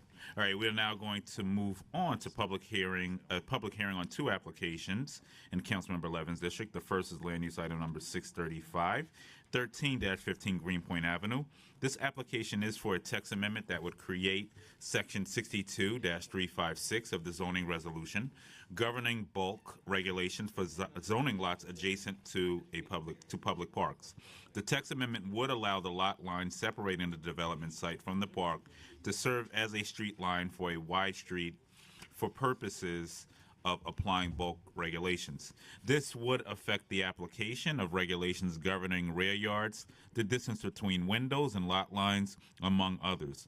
This text amendment would facilitate the development of an 11-story mixed-use building.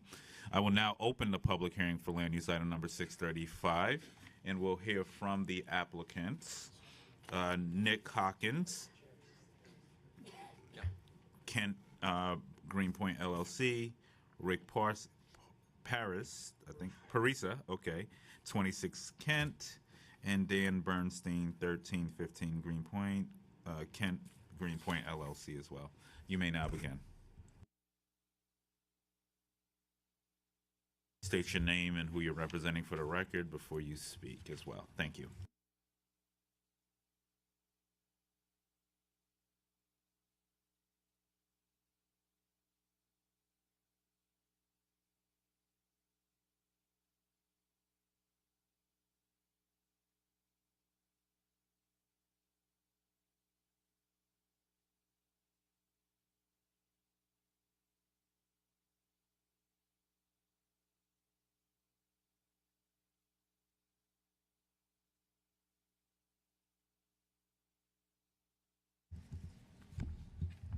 Turn your mic on. Good morning, Chair Richards and council members. My name is Nick Hawkins, and I'm a land use attorney at Greenberg Traurig, representing the owners of the property at 1315 Greenpoint Avenue in connection with an application for an amendment to the text of section 6235 of the zoning resolution to modify the special bulk regulations applicable to parcels in the BK1 waterfront area. I'm here this morning with Dan Bernstein from Kanucky Bernstein Architects, who's the project architect, and Rick Parisi from MPFP, who's the landscape architect for the project. The property is on the block bounded by Kent Street, West Street, Greenpoint Avenue, and WNYC Transmitter Park. It's in an R6 residential zoning district with a partial C24 commercial overlay. It's part of the Brooklyn Greenpoint Waterfront Action Plan, for which special zoning regulations apply. And the property includes a 66-foot wide through lot portion, that's this portion here, and a 102-foot wide interior lot portion along Kent Street. The proposed text amendment would not increase the permitted floor area or the permitted base and building heights allowed on the property. Rather, the text amendment would permit the proposed development to have legal windows facing toward the park in addition to Kent Street and Greenpoint Avenue, and allow for a more efficient building floor plate by designating the lot line that separates the park and the property to be a street line for purposes of applying the bulk regulations of the zoning resolution. Let's see. Absent the text amendment, a 60-foot rear yard equivalent would be required in the center of the through lot. And basically, you'd be required to build two separate buildings with two separate building cores, have a much higher, much taller building that's out of scale along Greenpoint Avenue, something in the range of 13 or 14 stories, and be wasting floor area on elevator cores and stairs rather than space for people to live. So I hate to interrupt, but I have to run downstairs to take a vote in the Landmarks Committee. But I've seen the presentation, so I'll be right back. But I gotta vote. Okay. Thanks. Based on the current scheme, which I'll discuss in a minute, the project would contain about 65,000 square feet of zoning floor area, of which about 4,300 square feet would be ground floor commercial use along Greenpoint and Kent Street, and about 77 residential rental apartments above. 30% of the units would, about 23 or 24, would have some type of income restriction under inclusionary housing program that's applicable in this district.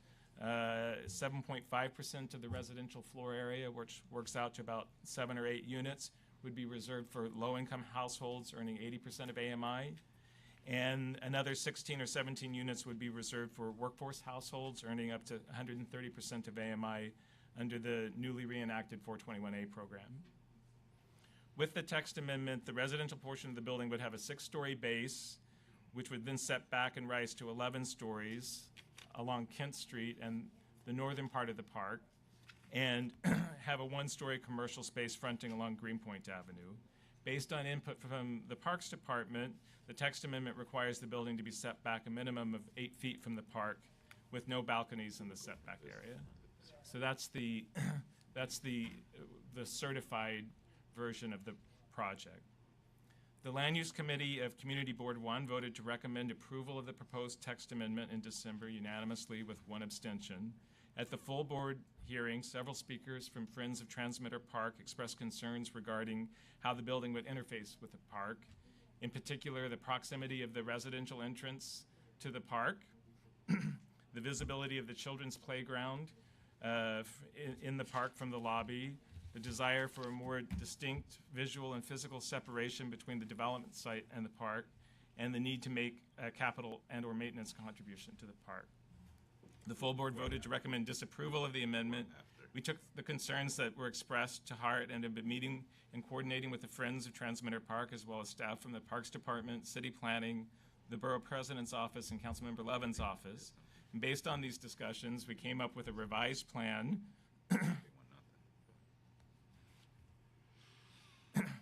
which we think meets many of the issues that were raised. The building would be set back approximately 20 to 30 feet from the park boundary line. The residential, excuse me, the residential entrance would be moved back 46 feet from the park line, and then a dense row of planting would separate the park boundary line from the property line. And I'll show a few pictures. And before the zoning change, what would that look like? Well, before the zoning change, What would, yeah. it would look like this. Right. It would be on the park.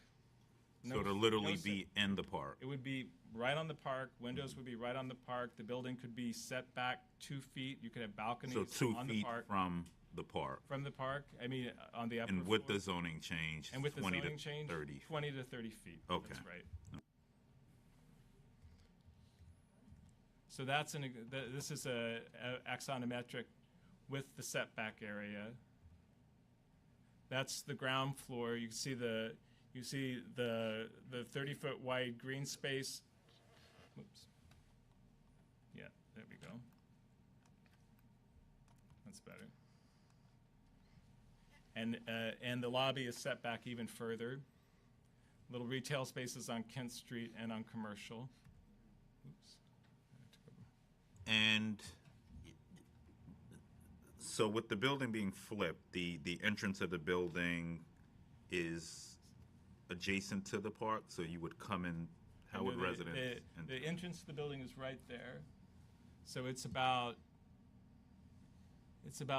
46 feet from the park boundary. Oh, sure. I haven't gotten there yet, but I'll go to it now. No, that's presentation, and we'll.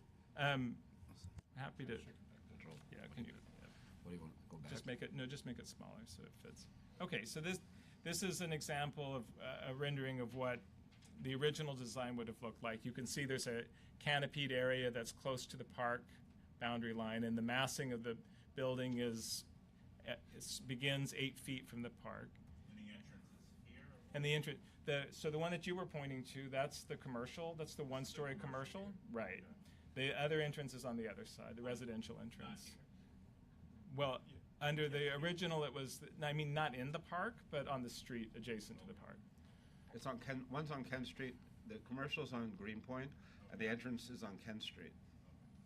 And then this is the revised massing, which is set back, as I said. That residential base where the orange brick is 30 feet from the park boundary line.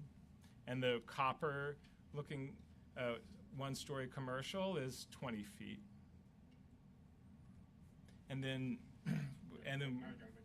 Yep. And Rick is going to talk about the landscaping. Okay, Rick Parisi, MPFP, Landscape Architects. I think this drawing shows clearly where that entrance is, right? So it's right here. That's the residential entrance, right? And just to give you kind of a sense of the topography here, the park is about elevation 7. Our entrance, though it's shown here at 13, it's going to be in between 12 and 13, right? So what we have in between that is a terraced landscape in that 35 to 40 foot range of setback, which varies, as you can see. And then when we get to the retail portion, we have a level condition. We're at elevation 7.5, the park's at elevation 7, and we have a buffer, and then we have access at street level. So what we've done with the landscape is we took our cues basically from Transmitter Park. It's a very soft landscape, organic. So and you can see that in the forms here. We've tried to bring that up into this stepping. And what we've done is try to create, kind of an experience that looks like the park extends up into our rear yard. And as you can see, we go up to 8. One thing I didn't mention is the existing fence is 7 feet high. So it's at elevation 14 and change, right? And just to keep that in context, when you look at the sections, you'll see that we're standing in our rear yard, we're standing at elevation 11 and a half. So we're standing, above that. So next. And these are some of the sections here. So the first section on the left is right at the playground. You can see this expansive setback. I think we're 35 feet to the face of the building in the stepped landscape. And then the next section on the right is a little bit further to the other side, closer to Greenpoint Avenue, and you can see how we're stepping up there with a series of walls and plantings. And it's a mix of evergreen trees and deciduous trees and shrubs. There's 2 sections here. This is the first section is the section through the retail portion. So it shows that 20-foot setback. There's a 4-foot planting area with some deciduous trees and some evergreen shrubs, and then a terrace. Next one. And this is just the planting list showing, some of the species we're using. The next picture is of those plants. So it's really a mixture of river birch, honey locust, some evergreens, and flowering shrubs, and some natural native grasses. And that's it. So I'm assuming some of the concerns are around the park. Correct. Can you just speak to that a little bit? So will this building cast a shadow on the park? No, what has the DEIS shown? Right. So the EAS didn't show any shadows impacts, and we studied that very carefully. One of the reasons that you're not going to have shadow impacts here is that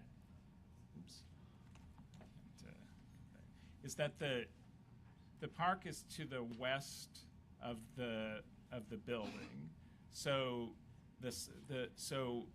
and the sun rises in the east. So the only time that the sun is behind the building and the building is casting shadows in the park is in the early morning. There's shadows. So there will be shadows cast on the park. Of course, right. All But there would be with as-of-right development. And you said what time of the morning?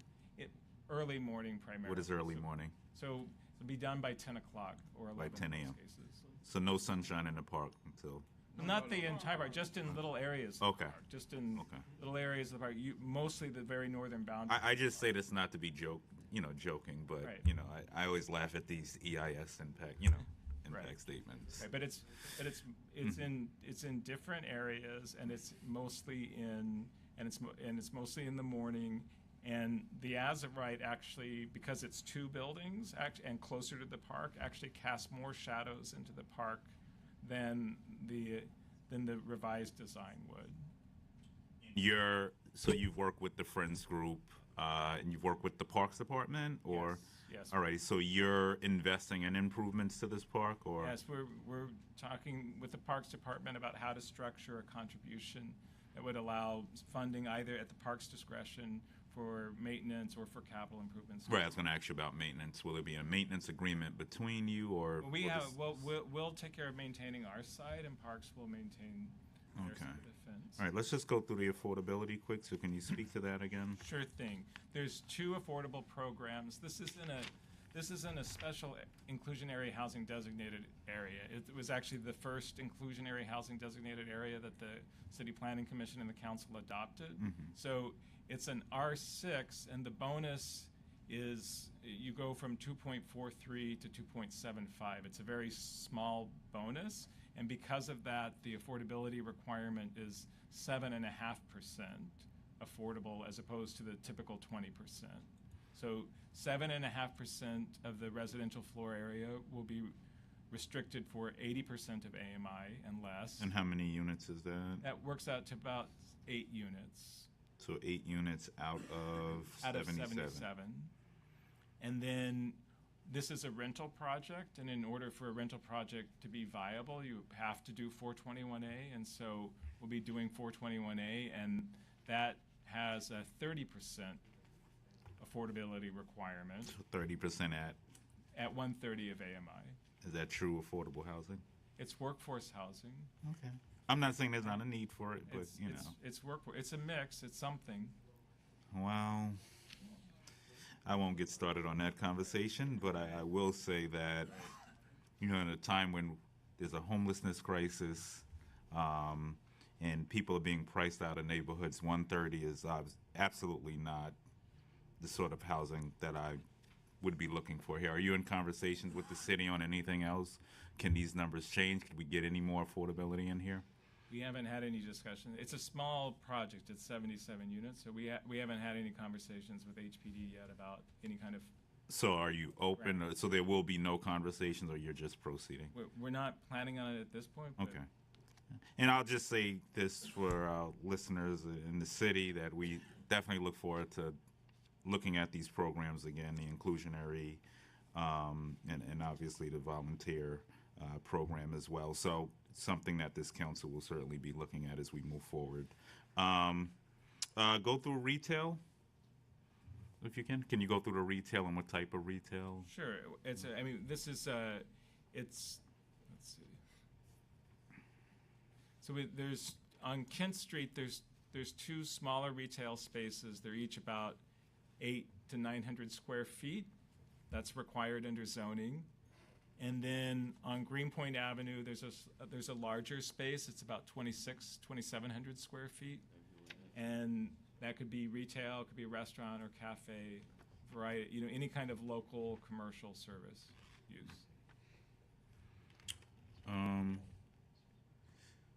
I appreciate the plantings. I think it looks good.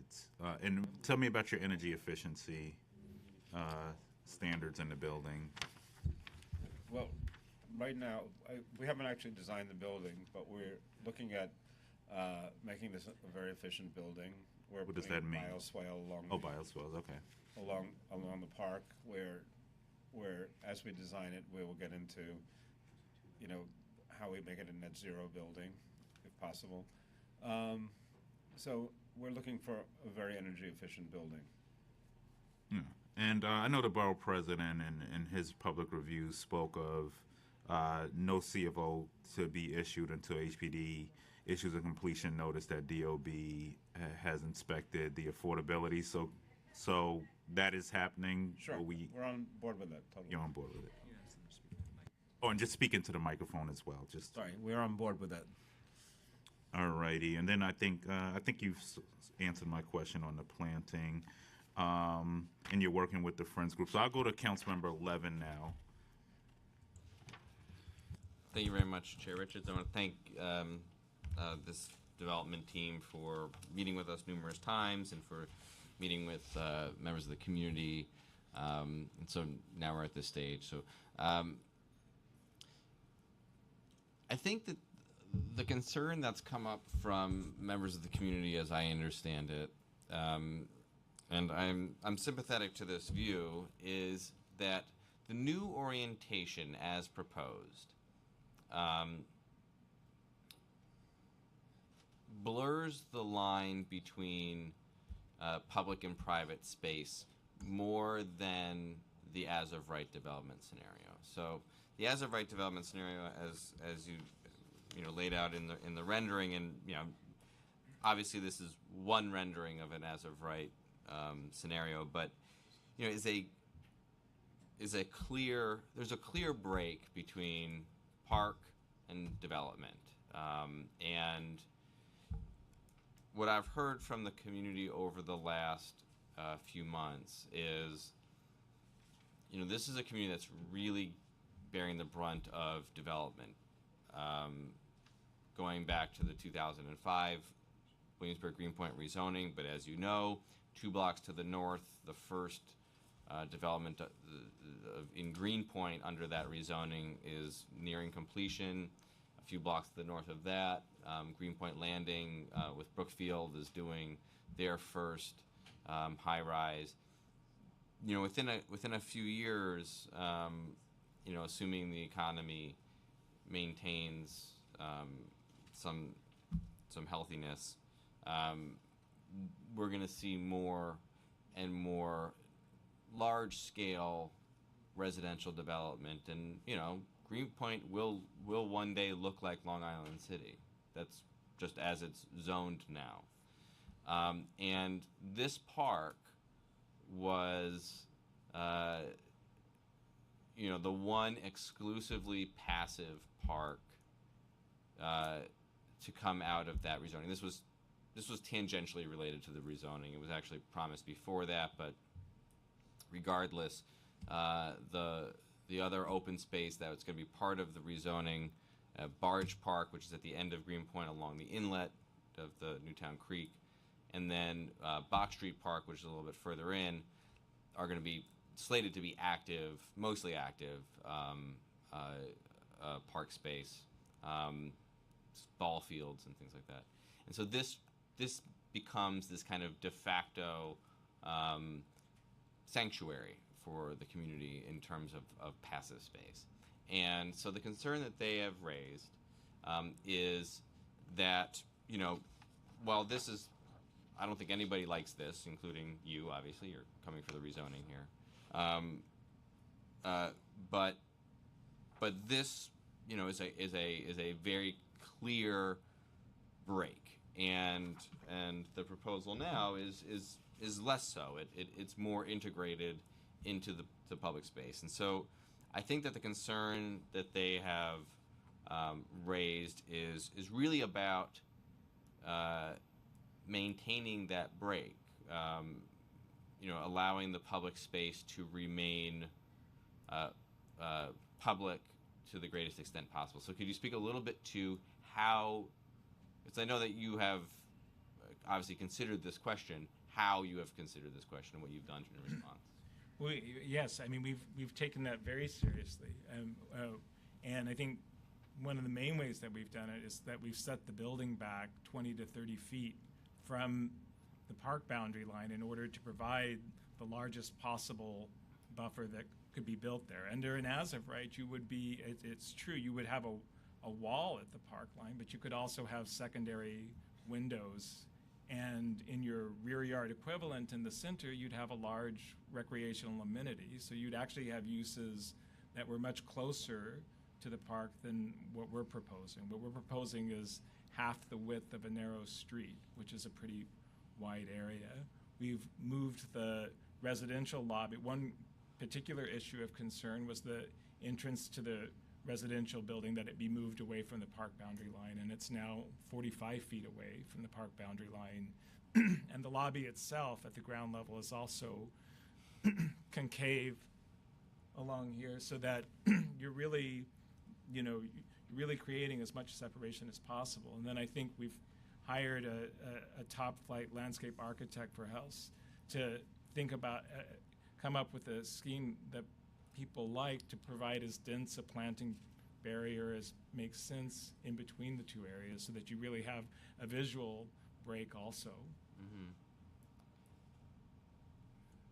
I think also, as I mentioned before, the grade change really establishes a break. The park is at elevation 7, and the space that we're actually going to stand in is that we're at elevation 11.5 and 12. So we do a terrace landscape stepping up, so it's really breaking from the park, visually, and there's no sense of connection. Besides, there's a 7-foot fence in between, a very clear 7-foot fence around the whole park. Yeah, I mean, so I went down there this week, and so I was contemplating this question, and so I went down on Sunday afternoon and walked around and kind of walked up and down the park. And I've been thinking about this in terms of there's a visual component to it, and there's like an auditory component to it. So the biggest concern, I think that not the biggest concern, but the concern that's been more in the forefront in recent days has been around the retail space fronting on the park and Greenpoint Avenue. So the one to the south there, and the idea that there could be outdoor restaurant seating that goes along that kind of north-south axis at the edge of the retail space in the building. So so I went over there. There was a guy playing his guitar on this bench actually on Sunday afternoon. So I stood over by where I estimated that the where people would be sitting, and I could hear him. It wasn't like it was an acoustic guitar. It wasn't like an electric guitar that was really loud, but it was just I could hear it. It was, the sound did carry that distance with the current level of planting there now. So that was a concern to me, because if I think that you won't be able to break the visual. You'll be, you could with plantings break the visual between the park and that commercial space, mostly. With depending on how dense the planting is, but with very dense planting, you could break it.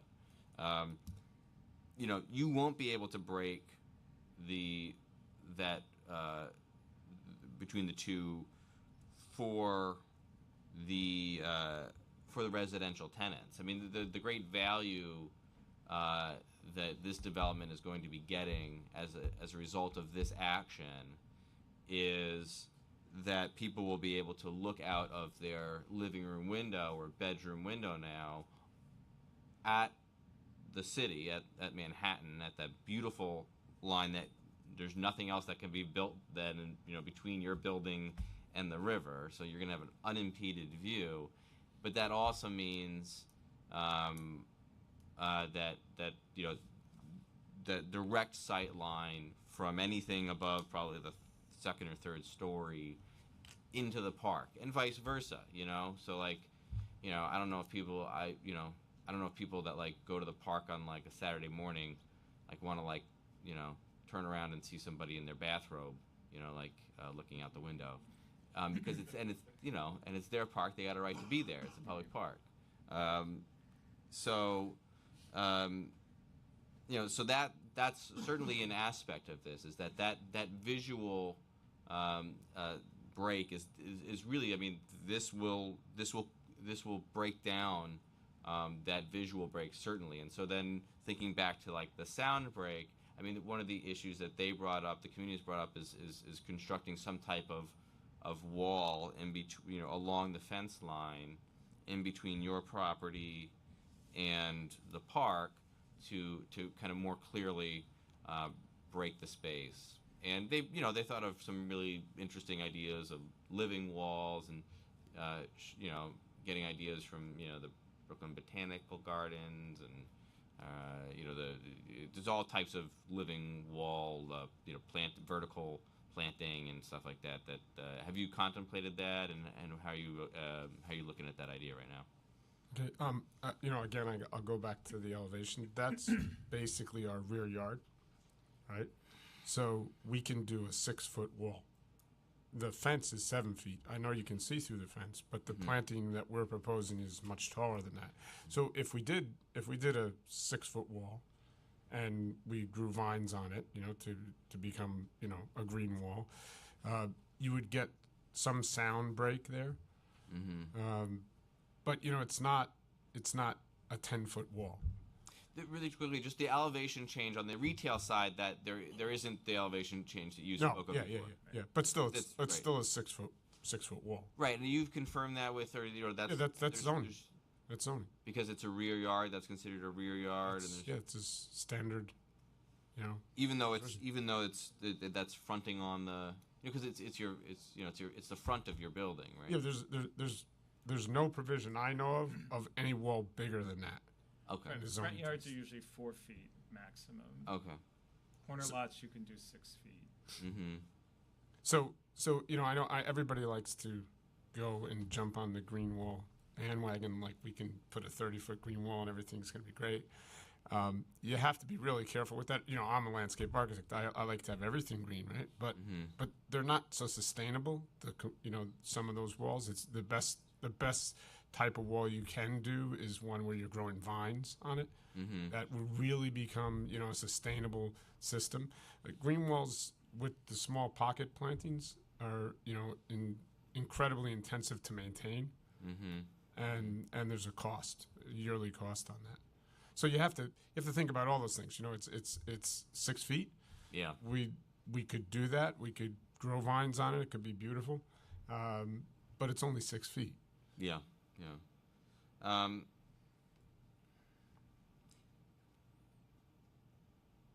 Okay, it's certainly something that like to continue to consider. I think as we move forward here, and then there's other recommendations that the community has put forward to you guys. Have you considered any of those in recent weeks? I could bring them up here on my phone, I think. But I don't know if there's anything that you guys can speak to at the moment. No, I don't think at the moment. I mean, I think we've incorporated many of the requests. We're still, I think as we testified earlier, we're still talking to the Parks Department about structuring a contribution to the Parks Department for either capital or maintenance improvements for the park at their discretion. The area above the commercial space, yep. Is that available to for people to be walking on, residential for tenants of the building, not for it's not for, you can't, under zoning you wouldn't be allowed to use that for commercial use, so it would be a residential amenity space, an outdoor residential amenity space. Sorry, how far back are the setbacks right now on the commercial side? That's 20 feet. And on the residential side? 30 feet, a minimum of 30 feet. The ground floor, it's more than that, but the building is built over that, so 30 feet. Do you know anything about is there are you allowed under the zoning right now, or under the proposed zoning, to have like a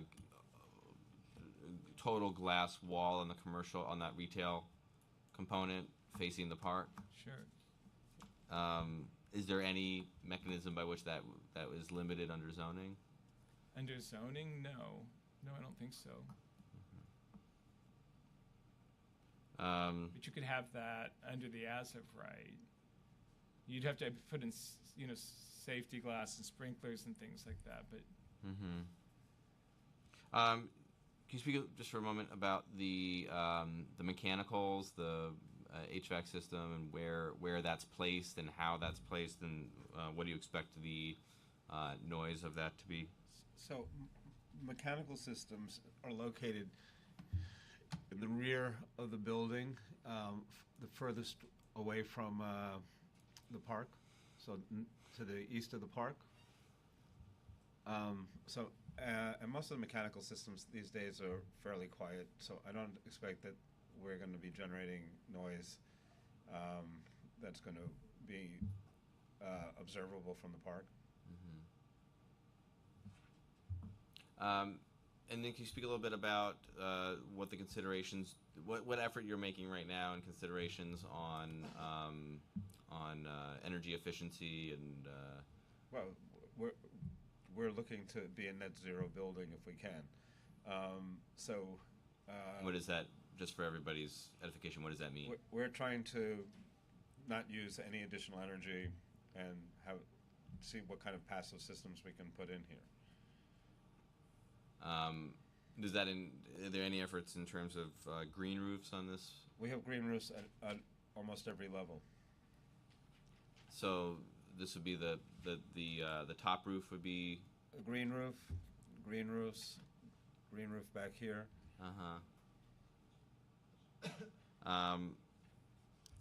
If you just going back to the efficiency, the net zero idea, what is that in terms of, as you're designing it, what does that entail exactly versus something that would be heat recovery,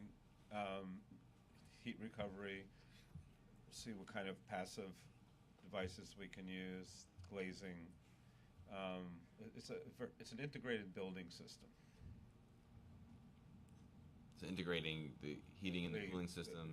The facade of the building, the glazing, and the mechanical systems.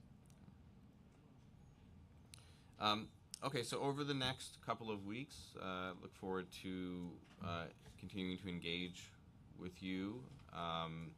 Certainly I've been hearing from, as you have, members of the community that have expressed, I think, legitimate concerns. And again, going out there, if on a nice, quiet, it was not very busy on Sunday afternoon, and it was, it was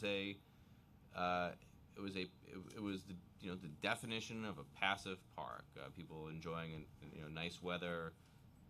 The loudest noise was a guy strumming a guitar, and I think the concern is that there would be the impact, particularly from the commercial space, whether it's amplified music, just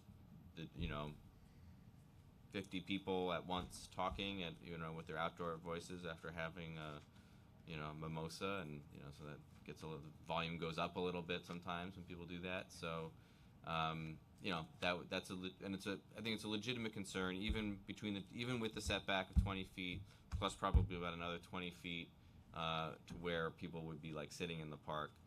Sound is not entirely muffled between that space under the status quo, and so we'll continue to talk. Great. Thank you. Thank you for your testimony. We'll call the first panel, Katie Noplatarsla. Tarsky. Oh, okay. It's a K. All righty. Santi Maselli. No. Sarah Lilly. And Acacia Thompson. Yes. And Friends of and these everyone's part of Friends of Transmitter Park. So make sure I say this again, in case I butchered your name. Katie Naplatarsky, Santi Maselli, Acacia Thompson, Sarah Lilly, and we'll put 3 minutes on the clock, Mr. Sergeant at Arms. If we only have two, we should call more. All righty, we'll call more. If are there only going to be 2 people on this panel? 3? 2? 3? We can call one more. It's on. All right. Sarah Lilly, I think I said. Yes, Sarah? All right, come on down. All righty, come on in. That's right. Sound like the price are right, right?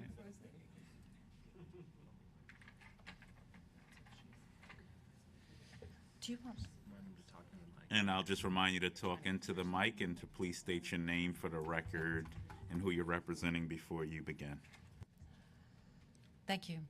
My name's Katie Noplatarski. I'm with Friends of Transmitter Park. I'm part of the steering committee. I just want to say, maybe somebody else will bring it up. I just want to make the point that the 30-foot setback is really nice, just to point out that by virtue of that 30-foot setback, they were able to get many more windows on the park because they reconfigured the building. My name is Katie Noplatarski. I'm the 35-year Greenpoint resident. I've seen all the changes. A longtime parks advocate. I've worked on Transmitter Park, all stages from beginning to end to now. We are asking that the City Council advocates for the benefit of the community so long devoid of green.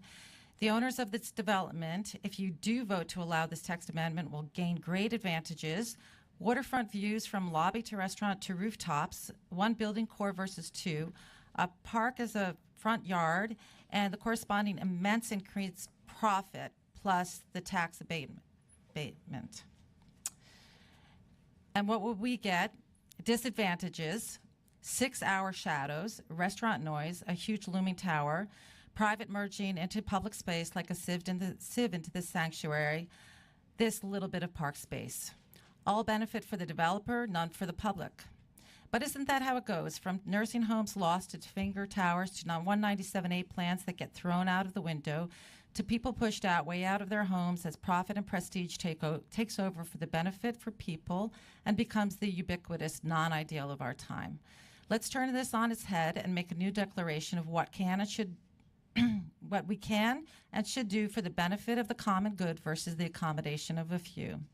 In light of this, vote no to this text amendment.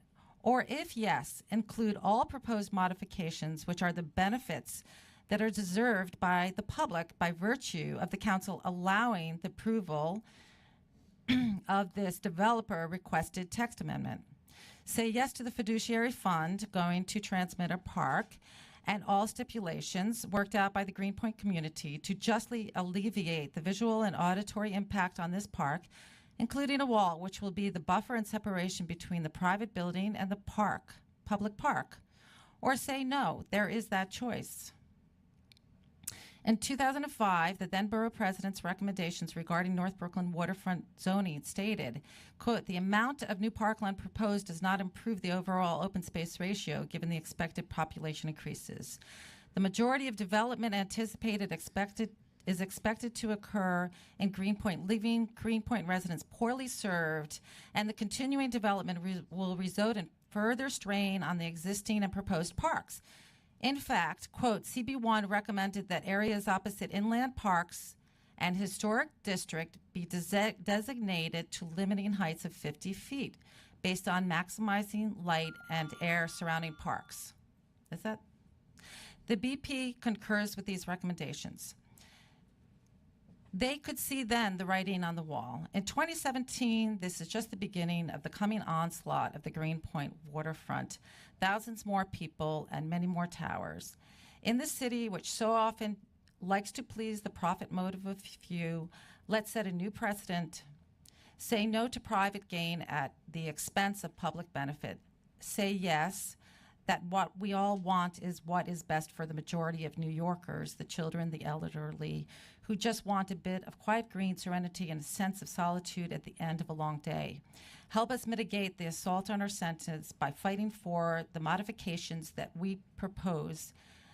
We want our New York City park to be a park, not someone else's front yard. Stand up for what's right and approve and enforce all the community stipulations to this text amendment. Thank you for your testimony. No clapping. Do this. This is a good thing. Yes. There you go. All righty. Hi there. My name is Acacia Thompson, and I am a Greenpoint resident and parent. And I wanted to discuss what Friends of Transmitter Park, I wanted to come here in support of their recommendations for this property. We're in a neighborhood in great transition right now. Our streets are busy, dusty, and full of traffic. We have several playgrounds that are near the transmitter playground, but they are blacktops and they are just abutting other large-scale developments. They are not places where our children can play because of particulate, idling traffic, and noise. So this park provides an oasis for our children. My children love to play in this park because it is a passive green space. They don't have a lot of spaces where they can go and play where there's not a lot of noise, and this is it in Greenpoint. So I recommend what Friends of Transmitter is saying about, I appreciate that the developers are what they're doing with the setback, but we really need a wall. When I see the plans of where the playground is and those nice plantings that they're going to put up, I still know where that is, and we're going to be able to hear all of the movement within the entrance because it's just abutting to those beautiful plantings. So, and the wall should go all the way to the end of the property, to the other side, to the south side of Transmitter, so that we don't have to hear the restaurants there. It's a nice space, and it would be wonderful if we could protect it because we're about to get more towers on the north and south side that are going to be very high. So I feel like this is an opportunity with this one particular development to set a precedent to how the community is listened to by what we want and what our representatives are going to do in listening to us to protect us and give us some park space. That's it. Thank you for your testimony. There you go. Awesome. You guys can stay up there. You could stay, yeah, and you could stay up until we're finished, just in case we have questions. Bring everybody up. Hi, everybody. I didn't prepare any remarks. Oh, do you want to go? Should he? Go. No, I think you need to. No. Yeah? Okay. Don't call anyone else. My name is Sarah Lilly. I've lived in North Brooklyn for a very long time. I just want to say a couple things. I really didn't prepare anything on this, but first of all, and my main concern with this development, in addition to what everyone else has been talking about so far with the wall, the restaurant, I work in audio. I work in audio and sound design, and I can tell you more than what Councilmember Levin said about, what's the distance between you. There are also issues of how the wall creates, walls and plate glass have a huge effect on how sound travels. So there are definitely ways to address that if a restaurant were to end up there. There are even ways of putting temporary baffles up in terms of sound. There are a lot of ways that sound from a restaurant could be addressed. And I really, really hope that they're not just sort of tossed off the cuff. I don't think a bunch of plants is going to do it.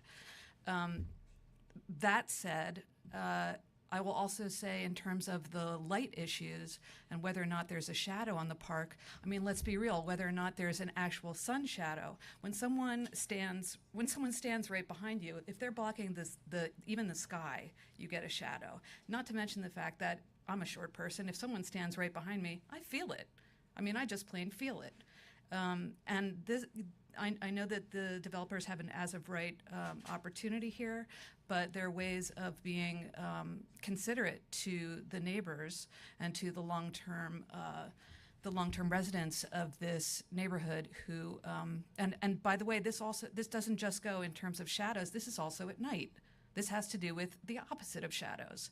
And park space, as everyone is going to say about this park, is very, very precious. And I will say that having lived in New York City for almost 30 years, and I've spent a lot of time in a lot of parks here, I think Transmitter Park, when you walk through Transmitter Park and you see people in there, I actually think they look the most happy and most engaged with the magicness of that park. That park is tiny, but it is so special. And I'll tell you, I live a mile away. I live in Councilman Reynoso's district.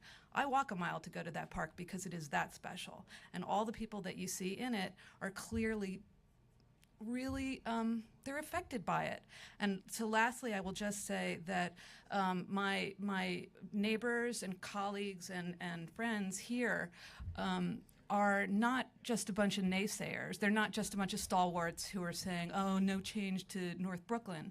These are people who participate in the North Brooklyn community in all kinds of ways. We support a lot of these new businesses, new restaurants, and everything, but we're also the stewards of this community, and we want it to be good for everybody, including tenants of this new building. So I hope this will be done very thoughtfully, and we'll treat Transmitter Park with the deep respect that it deserves. Thank you so much for your testimony.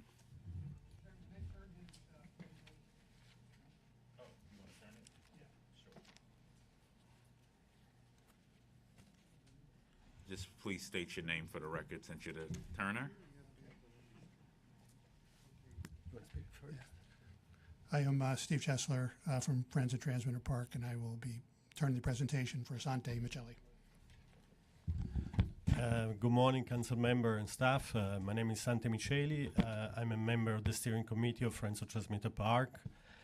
I just want to tap on what the last speaker was saying about, and the first thing that came to my mind was benefit.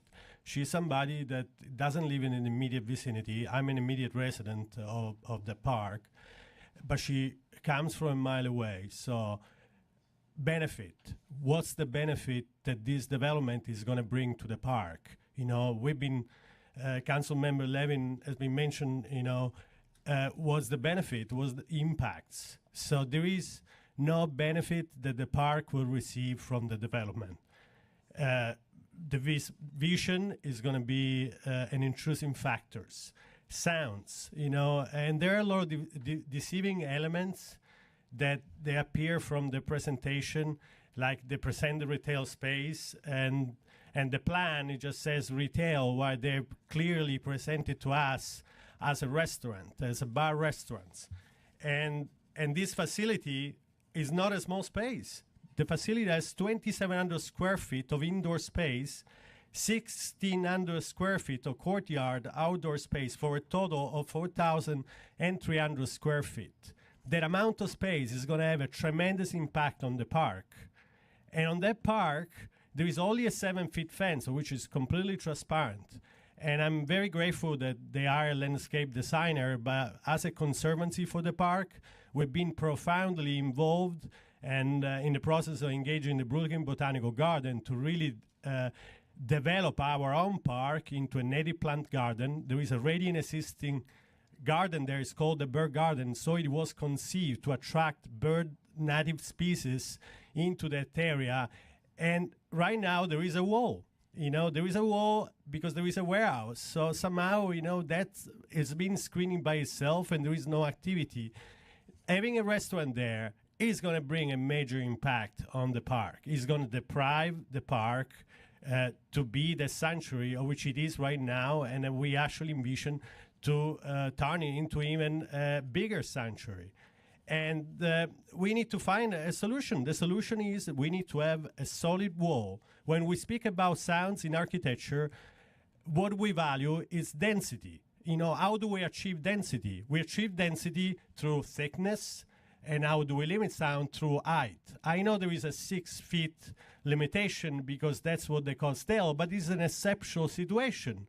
There hasn't been a situation like this where the development is actually sharing, despite the fact they say that we drop back the building, we share the same park line. And the fact that they set back the building is definitely advantageous to the development itself because it's created a great front yard, and that because of the flood issue has to be elevated 3 feet. So practically somebody sitting on the bench from their lobby or on their own garden and have a full vision of the park. Unprecedented view. Nothing, as Council Levin has said, there is nothing else is going to be built there. I don't think this is fair. I believe there is no benefit for the park, and we have definitely, these are the Brooklyn Botanical Garden. Those are boulders. There is definitely a cement backup behind there.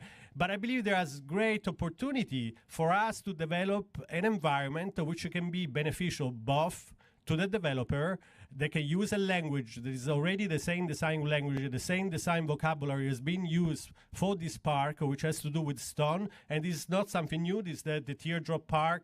If you go back, Steve, to the other picture, these are also the Teardrop Park. Those are literally, they're called quarry blocks. They're 6 feet, 8 feet by 2 feet by 2 feet, and they cost probably about $250 a block. Now, we can build something exceptional. We have a vision to build a native garden, a natural habitat. We can share the same space. The park has expressed before to Steve that they're nothing against in case in the future to remove the fence, we could create a proper solid boundary that will solve to all the functions that are needed, sound, visual insulation, and definitely creating an environment that can be very attractive to both of us, to the private realm and to the public realm.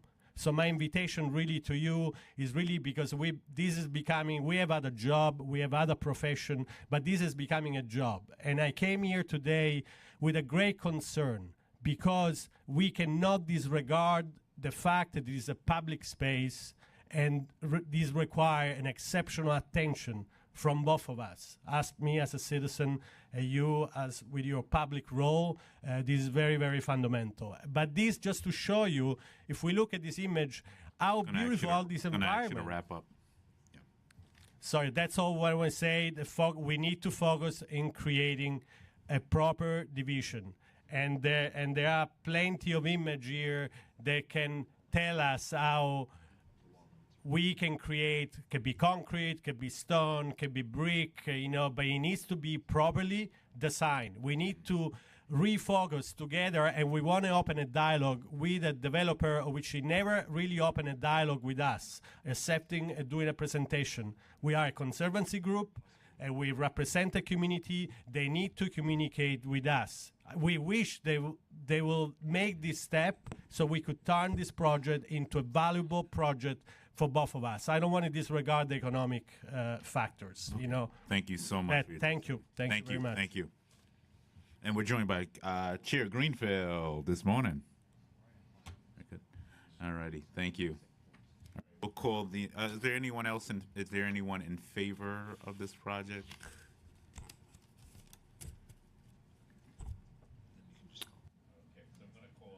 This panel now, which is in favor, James Pav. James. Jane Clark, Friends of Transmitter Park. Steve Chesler, Friends of Transmitter Park. Joe Mayock, Open Space Alliance.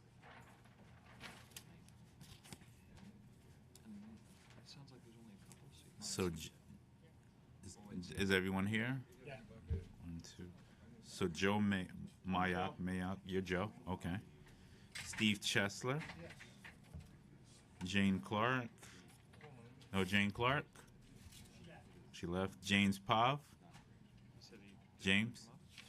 You don't want to come up? Oh, you don't want to come? Okay, got it. Okay. All right. This is the last one? Okay. Okay. Do you want me to turn it out? Anyone else in favor? I'll tell you. It's your last call.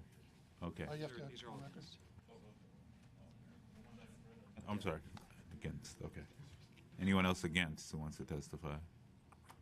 All righty. You may begin. Now, I guess, good afternoon, Chairman and Council members. My name is Steve Chesler. I'm the chair of Friends of NYCC Transmitter Park. And as you've heard, we're a new Friends group of the park, approximately 50 local residents, though we have a petition against a RFP for putting a cafe with liquor license in the park that has over 700 signatures and growing. And yeah, we're here to protect the integrity of Transmitter Park, and notice it's less than 2 acres of actual land.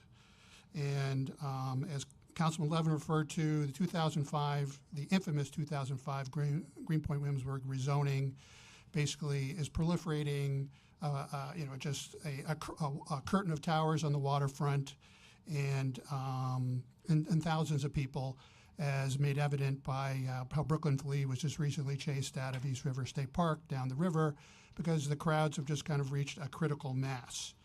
and the owners of the property in question, they adjoined 5 properties, which enables them to build a building that's out of context, which has kind of been the theme today in Vinegar Hill and here, where most of the buildings going up right now on West Street and nearby are 6 stories, and then there's historic row houses that are 2 and 3 stories. This is going to be 11, and we're trying to protect this park. That, like I said, we have no other passive space in our area. The environmental impact statement in that rezoning said basically we have about 26 square feet per person, which is a queen size mattress. So we cherish this park, and so it's critical that we mitigate as much of the impact of this building. If you can turn, so that's our park as is right now, and this was the original rendition. And as you can see, as the landscape architect with developers alluded to about the park flowing into the building, and that's the key problem, is that even with the revised renditions with the developers done, is distinguishing into public and private space. You don't want to you're sitting in the park and feel like you're in the developers in the private property's backyard. And additionally, referencing the shadow study, there's actually a huge impact. This is from their sun study. This is in June, the longest day of the year.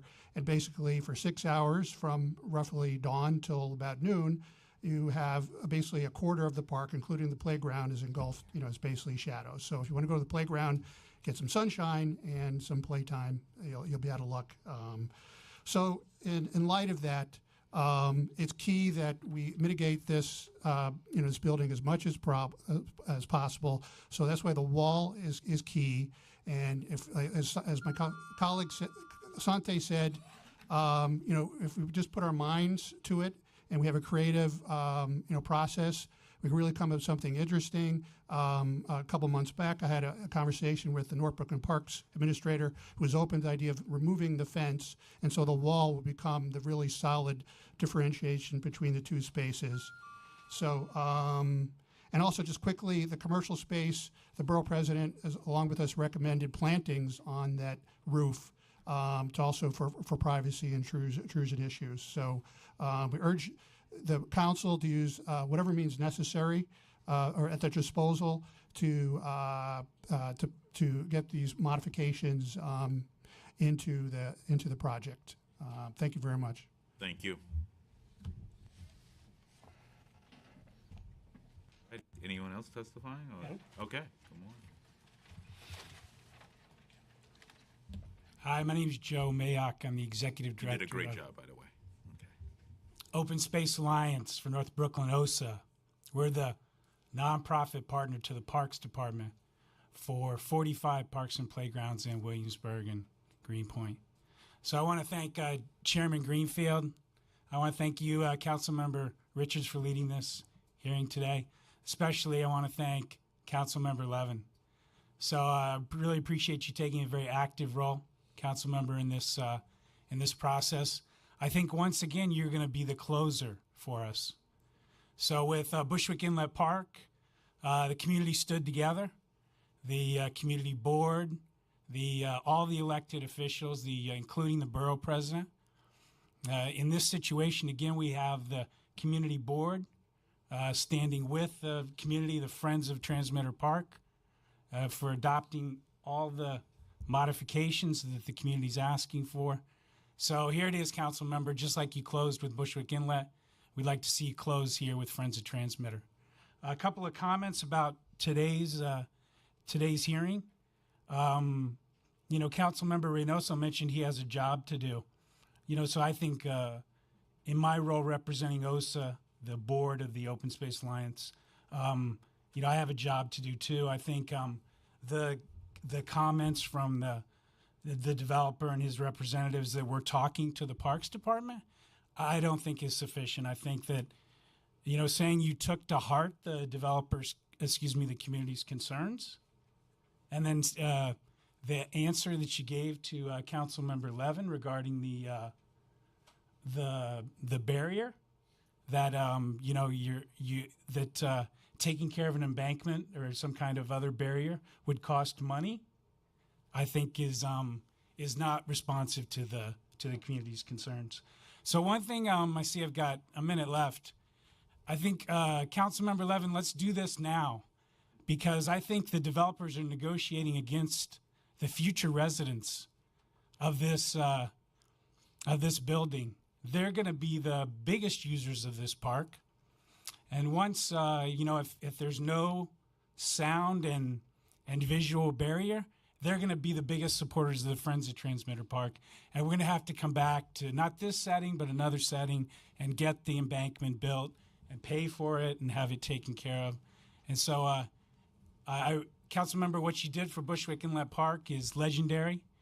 It will go down for the centuries. This is a little bit smaller obligation and opportunity, but I'm confident that you'll vote this text amendment down. Thank you. Thank you, Councilmember Levin. Any last remarks?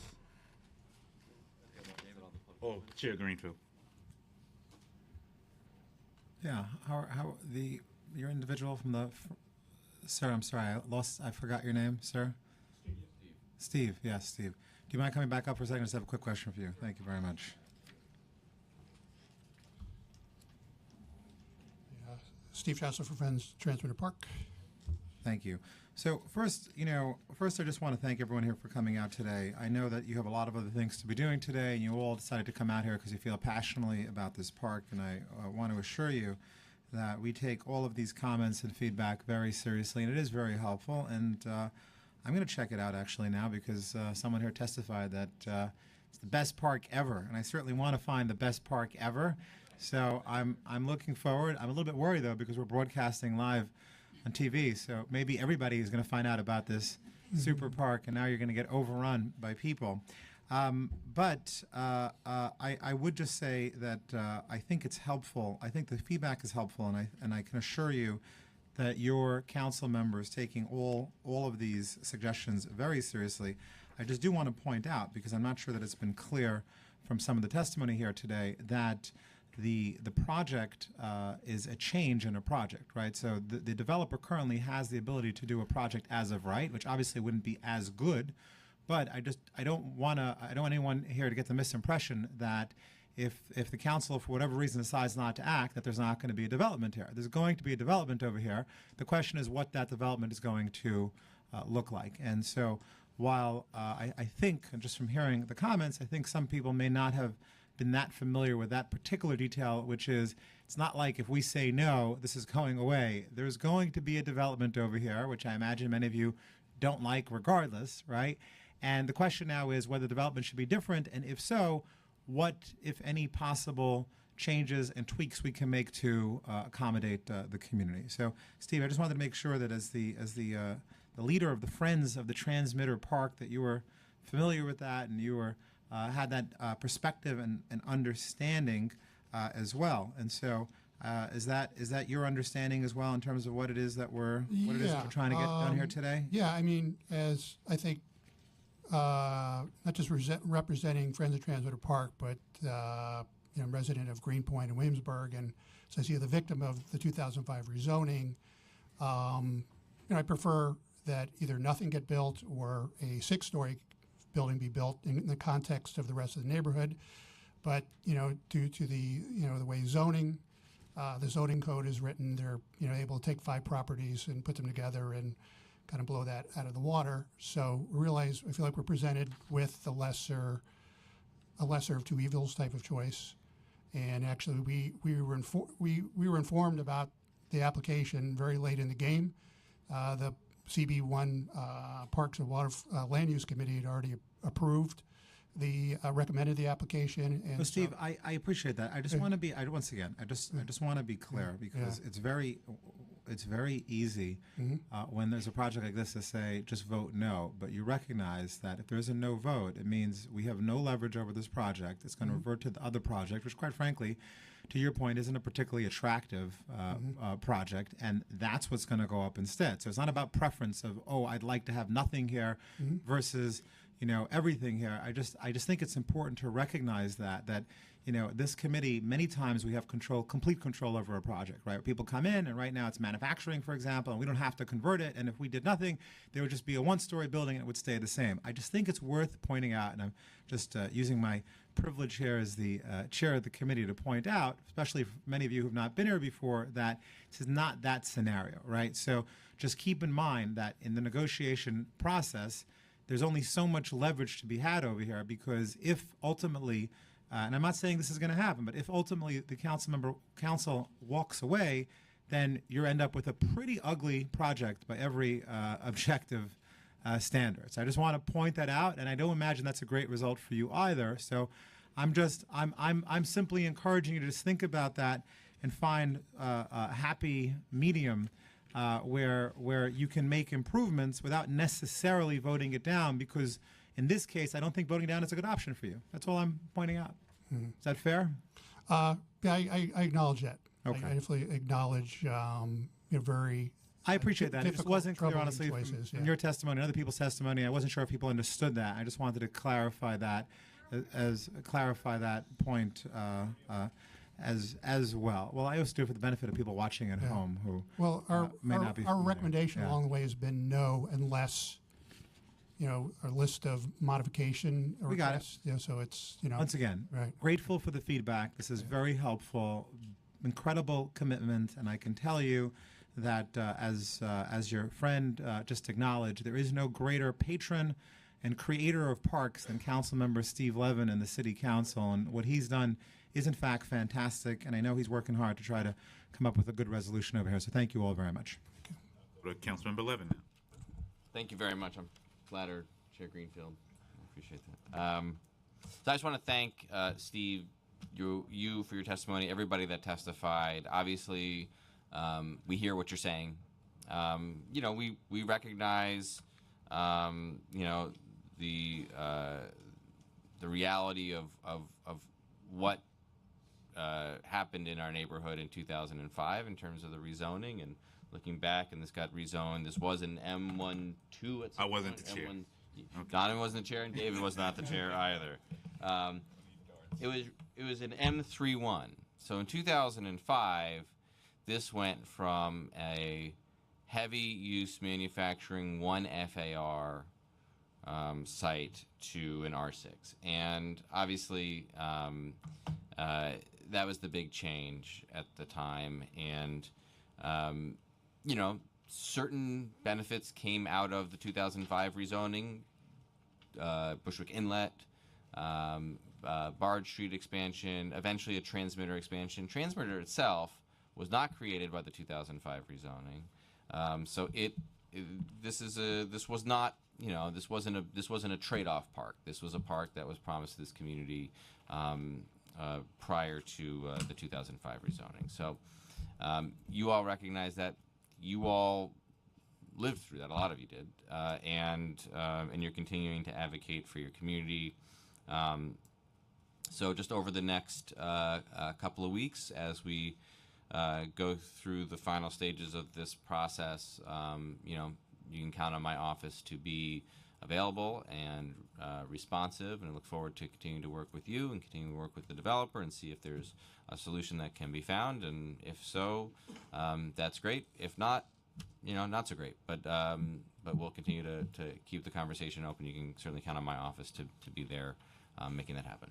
Thank you very much. Thank you. I want to thank everybody for taking the time to come out and spend all day here today. You've been here since 9:30, so I want to express my gratitude for that. I want to thank Councilmember Levin. I want to thank the community for certainly being so thoughtful along the process. I can tell you really have thought this out, and I would urge the developers to certainly sit with the community and Councilmember Levin perhaps as we move through this process before it gets to full land use and comes back to this committee for a vote, to sort of think through some things. And as I think Chair Greenfield said as well, perfect medium would be, there's no such thing as perfect, but trying to get to as close as a compromise on this would be awesome, because the worst thing we would want to see is a project approved without the benefits and things that we think you can extract working with with everyone working together to make this the best possible project as possible.